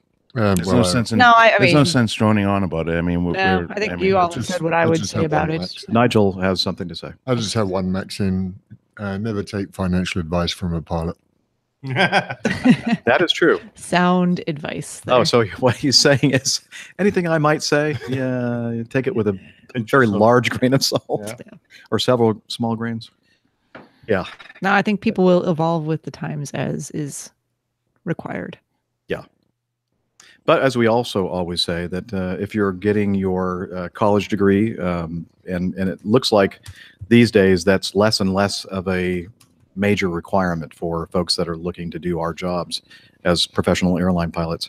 But if you are going to go to college or you're in college, I would recommend that whatever you study and get your degree in, that it's something that can be your plan B, so that if something like this happens to our industry, you'll be able to, move on with something that you're trained to do. Did you have a plan B, Nigel? This is my plan B. Yeah. Retirement? Well, apart from you guys. I didn't have a plan B. Okay. I didn't either. Great advice, though. Have you ever heard the saying, putting all your eggs in one basket? Yes. That's what I did. Likewise. And it worked out, I think, so far anyway. Yep. Yeah. I've got another 5.5 years to go. Who knows? Can we squeeze in one more? You think? Oh, go ahead, Dana. So I was just going to say, this actually is my plan B. I was on plan A. So now I can go back to A if I need to, but I prefer plan B. Now there's a smart man right there. Yeah, they're very smart man. Where? It's not in this room. It's right behind you. I'm not. Yes. No, it's right behind you guys. I'm working. That's a smart guy right there. Oh, I think one more. Get it done. Okay, why not? Hello, APG crew. I'm a latecomer. This is Ramiro. I'm a latecomer to your podcast, but it's now my #1 favorite podcast. Woohoo. Sorry, Nev. The good news about finding your podcast at episode 330 is that I have a lot of them to listen to between new releases. I enjoy the whole show, but my favorite who put this in here? I did. Oh, and Liz. I had to pay Liz to put this in. Yeah, I think Liz and Nick have some kind of definitely some under the table exchange of. Let me reread this. Funds. Getting a little choked up. I enjoy the whole show, especially the banter between Dr. Steph, Dana, and Captain Jeff. I don't see that sentence. And moving on. He was definitely thinking it. Oh, wait. Should I actually read what it says? Well, I think he'll be very upset if you don't. Okay. I enjoy the whole show, but my favorite part is the old pilot's plain tales. Nick does an amazing job, especially for his mental capacity. I found his Plain Tales podcast, and I'm listening to them all. Wow, good to hear. I do have a question for the old pilot. I have gathered from listening that he is on the A330 for Acme Red and the 340. I assume that he is qualified on the Dash 200 and Dash 300, but does he also fly the A34? Oh, I shouldn't have said what Just answered the question. Yeah, well, sorry. Jeff. Perhaps I should read this before we do the show. Okay, does he also fly the A340? Yes. I know the flight decks. I don't think we are allowed to call them cockpits anymore. I call them cockpits. Cockpit. A flight deck is a carrier, aircraft carrier. I know. That's what I think of when I think of a flight deck. I think of the top surface of an aircraft carrier. Anyway, so I'm going to rephrase his sentence. I know that the cockpits are similar with obvious exceptions. 4 throttles instead of 2. Oh, we don't. No, Ramiro. You don't call them throttles. You call them thrust levers. Thrust levers. 4 thrust levers instead of 2, and the accompanying instruments. Just curious. Great job. Thanks for the show. And he says, even though I was just recently exposed to the APG syndrome, it has spread quickly and aggressively. Sorry. Becoming more virulent as time goes on. Oh, poor Evolution. Ramiro. So Jess already answered the question, Ramiro. Yes, I do. I fly all 3 variants.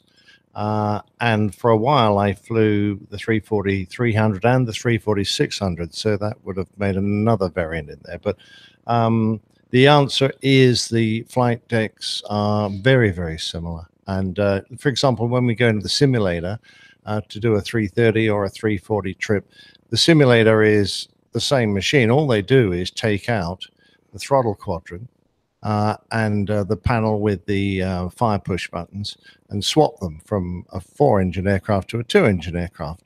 And that takes about 45 minutes for them to unplug those elements of the cockpit and put in the different ones. The rest of the cockpit is identical. So really and honestly, the big difference are the handling qualities of the various aircraft. Now, the fly-by-wire flight laws make that easier, but you can't change physics. So, of course, the 330 is a lighter aircraft. The 340-600 much heavier, so it carries more power and a lot more inertia and that kind of stuff. So there is a certain amount you have to think about, different speeds, different weight categories, etc. So we do have a little checklist to run through when we change type. If you haven't flown that type on the previous sector, you run through a little checklist to remind yourself of the major differences. And then you make sure you cover any salient briefing points, but that's no big deal. I came over on the A330-200, I believe, because in our nomenclature it says 332, so I'm assuming that's the 200. Yeah, that's right. Yeah. What's the difference between the 332 and the 333? Is there, as far as engines, performance? I know that carries more passengers, so obviously the engine thrust rating must be higher on the 300. Yeah, they will be. There's a center gear on the 300 that isn't on the 200, at least on ours. And on ours, we don't have a center tank on the 200. We do. Actually, we don't on the 300 either. It might be the other way around, actually. I'm trying to remember. I can't pull it off the top of my head. But there are differences. And, of course, you can have the aircraft built to your specifications anyway. So the differences can be different from airline to airline as well as variant to variant. Excellent. Well, I can tell you that it was a very comfortable ride on the way over. I was very close to the back row on the left window side. And other than the takeoff, which, was because where I was seated, a lot of the rumbling and sound from the thrust of the engine was quite loud. But once we got airborne and they started using the climb power settings, it was relatively quiet. I thought I was very impressed by how quiet it was, and the seats were very comfortable. Excellent. Well, glad to hear that. Yeah, and my apologies to that person sitting next to me. I didn't mean to slouch over and drool all over you when I was snoring and sleeping, but hope you'll forgive me for that. Hazards of travel. Yeah. Okay. Anything else that he asked? Do we cover that all? I think so. I think we did. Yeah. Okay. Well, you know what that means? Did I skip any? I'm sure I did. Nope. No? Okay. Well, that means it's time for us to end this show, and in just a few days we'll be recording the next one. So hurry up and listen. And in the meantime, if you want to learn more about our show, you can head over to the airlinepilotguy.com website, where you'll find information about the crew and the community, which of course is the best part of this whole endeavor, and other stuff like how you can join the coffee fund and much, much more. We have apps for your Android and iOS devices if you want to download them for free, no ads or anything else on them. And we're also on social media, and Dr. Steph is going to talk us about that. I would be delighted to. You can head over to Twitter, check us out at APG Crew. You can find our individual Twitter information pinned to the top of the page there, or you can head over to facebook.com/airlinepilotguy. It's a great place to check out all the community happenings and see what people in the community are interested in and sharing with everyone else. And we also are on Slack, and Hillel is here to tell us. Wait, hang on. Is Hillel? I thought I saw. I don't know if he made it across. Hillel!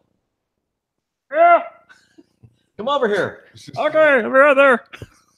He's standing right behind you. He's putting the uniform. He's got a nice uniform on. Oh, I didn't notice it was you. Oh, tell us about Slack.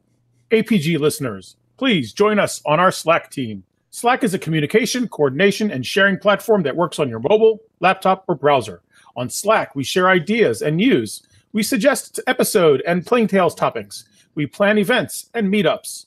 To get into the Slack team, please email me at slack@airlinepilotguy.com. That's SLACK, Sierra Lima Alpha Charlie Kilo @airlinepilotguy.com. Or send me a tweet with your preferred email address to @Hillel, and I'll send you an invitation. That's Hillel, spelled HI11E1, Hotel India 11 Echo 1.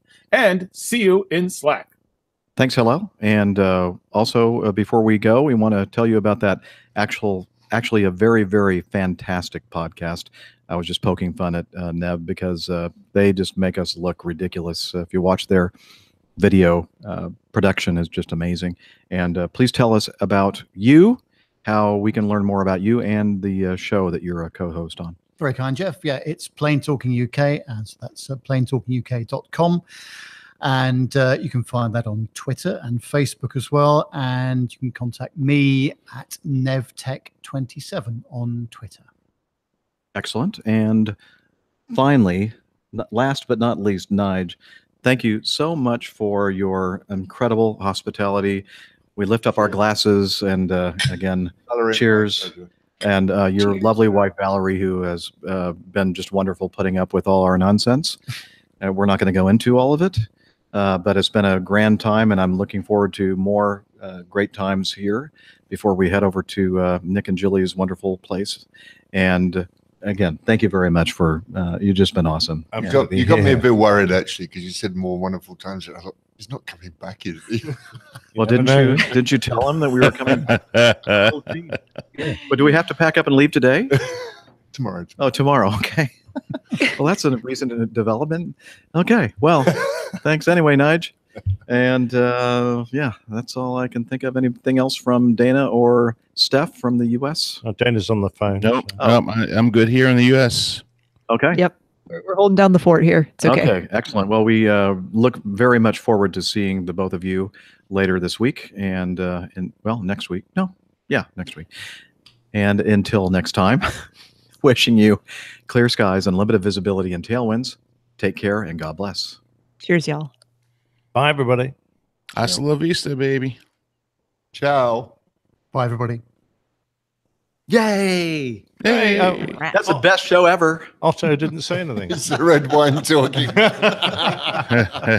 Trust me, the more you have to drink, the better it feels like. Yes. That's true. Well done, guys. What a shame you had to get up so early for that load of dribble. Yeah. Thank you for doing that for us. That was awesome. What? What? Really? Getting up early. Of course, for Steph, that's probably not getting up early. I know it is. Really. Was for Dana. Well, it's part of the job description. Yeah, I read it. well- I read it before I accepted the job description. The rules. Do we have anything like that?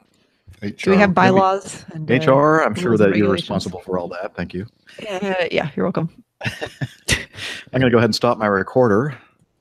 Good call. And it is 30502. stopped. Okay, I have 30505. That's awfully close, Steph. I have 30500. Wow. Oh, wow. We all turned our recorders on about the same time. That's amazing. Despite Nick. Very unusual. Yeah, hopefully again the bandwidth here, Nige, has been awesome. I know you were concerned about it, but did anybody in the chat room see any blips or any problems with bandwidth? Do y'all over there? Everything was fine. Everything was fine here. Carlos did send me a text wondering if it was a little bit spotty, but I think it was just the connection on his end. Okay, I think so. It's been perfect on my end. Okay, I didn't see any blips or glitches or anything from our end, so I'm very pleased with that. Very solid, and yeah, it's Cool. been That's very great. Guys, Dana and Steph, I'm sorry I might not make it to Farnborough. I'd really like to meet you. I want to chat Harleys. Likewise. Dana, Well, I want we to said chat That'd be nice. said to miss you. Sorry, I couldn't make it out earlier to. What was hang out with you the guys. bike that we were talking about yesterday, Nige? That you said if Dana heard you mention the name of a bike. Yeah. You and I need to chat Harleys, definitely, mate. But What's was the name of the bike? Norton. Norton Commander. I said to what's his name, Jeff. Jerry. I go, That whatever. if you said Norton Commando to Dana, you'd know what we're talking about. I'm thinking about somebody named Norton running around Commando. And for some reason, I thought you were an educated man. I'm only. A lot of people make that Of course I do. Oh, it's in Bali, unfortunately. I'm stuck here with my Aston in the garage, which I didn't get a picture of Nick sitting in the other day. Does he fit in it? Yeah, he claims he has an Aston Martin in the garage. I've sat on it. It didn't look like one to me. It was a riding lawnmower. It looked like. It was where the No, I'm serious. That's what where the Aston should be. he has an Aston in the garage. Aston Martin. Anyway, yes, Masha, can't wait to see you at FIA. See Yeah. Masha and Richard Adams. Richard and Adams. Okay. Barbara, too. Barbara. Yes. Barbara. Yeah, scroll on down. Barb. Look forward to seeing you. Let's get lost together in your car like we did last time I was here. Yeah, she says, hope we can all be together and no one gets lost. Yeah. Oh, she said that? Yeah. See? We share the same memories. But actually, we were not lost. She knew exactly where she was. I had no idea, of course. But that was a lot of fun. Let's see. What else? Anybody else in the chat room going to be around for I think there were some folks earlier who had to leave who will be there, perhaps. Not sure. Okay. So I'm Just not going fast to get forwarding to other air shows like Oshkosh, for example. Yeah. Captain Al is going there. I'm lending him some recording gear. So if anyone's planning on going to Oshkosh, I know that Glenn is and several other people. Well, you as well. realise you'll probably flog that to pay for his ticket. Oh, I'm not expecting it to be usable. That's a long way to go to Oshkosh for Captain Al. It is, yeah. Is he flying his airplane over there? I wouldn't have thought so. No, probably not. So if you are at Oshkosh, see if you can catch up with him and he can have a chat with you. You just have to follow the smell. Oh. Ooh. Wow. We're expecting great things, though. I think Captain Al wanted me to give him everybody's that's listening right now, if anybody's listening. Hello. And you're going to EAA Air Venture, please get together with all the APG folks because we have got a bunch of folks there and get together and record something special for the show. And there is a chance that we might play it on the show. A good chance. A good chance. A good chance. Or not. Well, no. I'd say we an always excellent reserve chance. the option of not. Cleared for the option. Because we have so much other good stuff to play. Okay, we'll probably play whatever you send us from Oshkosh. And we wish that we could be there with you, but we're going to have a good time over here at FIA. That's the way to get around trying to pronounce Farnborough. FIA. FIA. I probably can't even pronounce that right. FIA. Oh, yeah, you can. for you. All right. Are we going to hear anything from Otto before we go? From who? Oh, I Otto. think he's kind of the strong, quiet type. Yeah, I don't think it's going to go. I noticed it was when we thought he might be I've got Hillel. my portable mic. We could use Okay, get your portable. He looks like maybe. he's trying to escape the way that he's like up against the staircase looks like there, it's- like yeah. slowly You know- making a move towards the exit. Does have that look on his face of disgust, which I think most people have when they're listening to our show. Yeah. What do you reckon, Otto? How now, brown cow? Typical pilot. He sounds like a Chinese pilot. Otto, are you Otto One Wing Low? No, I'm Otto Two Wings High. He said that without moving his lips. It's very good. It's very good. These guys, they don't know it yet, but as soon as you wind this up, before Jeff goes to confessional for what he did last night, I'm not going to go to confession today. we got to go and put Otto in the main street outside because we have a scarecrow competition, and I need these 3 blokes to help lug Otto down to the street and bang him in. Bang him in. I don't want to watch those 3 blokes bang him in. That's why he added. That's what she said. That's what she said. Yeah. Family show. Family show. Be a lot easier. Dignitaries from other countries would come and stay. Like It's- Blenheim Palace, where Mr. Trump went the other day. Exactly. Very much like Blenheim Palace. A little bit smaller, but I'm sure it has the same. But if it was any bigger, we might get Mr. Trump in here on that. Anyway, that it's a beautiful place, and we've been having a grand time. And again, I know I thanked you already, and I'll continue to thank you many more times. But thank you for it's a wonderful space that you have for me in that little closet, and staircase. Bring the drugs over from the States. Well, you're welcome. Hey, Jeff, I have one question. Have you attempted that staircase behind you while you were drunk? I've not been drunk since I've been here. My bedroom's up there. So You'll have to ask. Yeah. Last night, yes, I did manage to get up there. I was kind of concerned for Nick in the spiral staircase. Nigel's never concerned. sleep at the It's a lot safer going up than it is coming down. You know, I actually should have been the one staying up there because I'm the young one. Yeah. By a couple of years. He just doesn't look it. Thanks. Just doesn't look They both look very distinguished. Yes. Thank you. Definitely sad to be missing out on this get together. Yeah. No, we wish you We all didn't have here. room for you, Steph. Unfortunately, we're going to have that's to fine. share one of the beds in Captain James's room. Yeah, better that I'm not there then, I suppose. Oh, whoa. Yes. Ow, burn. Stuff. I don't blame her. Sad. Sorry. We certainly didn't have room for you, Dana. Drowning his sorrows in the red wine. Yes, I am. Like I do with the rest of my life. Anyway, so I'm not going to meet you, Nigel, huh? That's No, mate, I'm sorry. Well, I might come down, but I think my pink chips run out. I got to do some gardening or fixing around the house. get to work, man. Yeah. Exactly right. You retired people, you're way too lazy. Apart from which, it's boring civil stuff, whereas I want some upside down, noisy stuff at Riyadh and boring. Well, there's Airbus doing 30-degree bank turns doesn't exactly. Ooh. It was usually or flying to treetops. Yeah, that was they decided to stop doing that show. But that was a military one. No, he's talking about the initial A320 incident near Basel. Yeah, that was not good. Not good. The Paris Air Show. That's a good note to end on, right? And upbeat. Yeah, not a good way to end the make show. a good plain tale, that, except it would be quite short. There was a lot more involved, though, in that. I was just reading something recently from somewhere regarding that incident and how they weren't really expecting the airfield to do the flyby to be so short and basically a grass strip and surrounded by trees pretty close in. So I guess they didn't do their pre-planning very well. They cocked up in many ways. Yeah, there were several things that went really quite wrong. CRM, communication, is a very important aspect of this. Opening the throttles. Can't remember much. Yeah. Yeah, is that what CRM stands for? Yeah. Can't remember much. Yeah. Okay.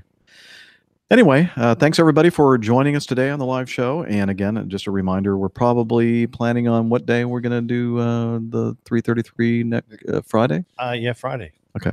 We're planning on doing a live show on Friday. Yep. And to all of those who are going to Oshkosh, have a great time. Be careful, and we look forward to hearing about it. Absolutely. All right. So I'm Stay safe out there. going to go ahead and shut off the stream, and we'll see you in a few days. Bye-bye. Bye-bye. Cheers, everybody. Bye-bye. Bye-bye.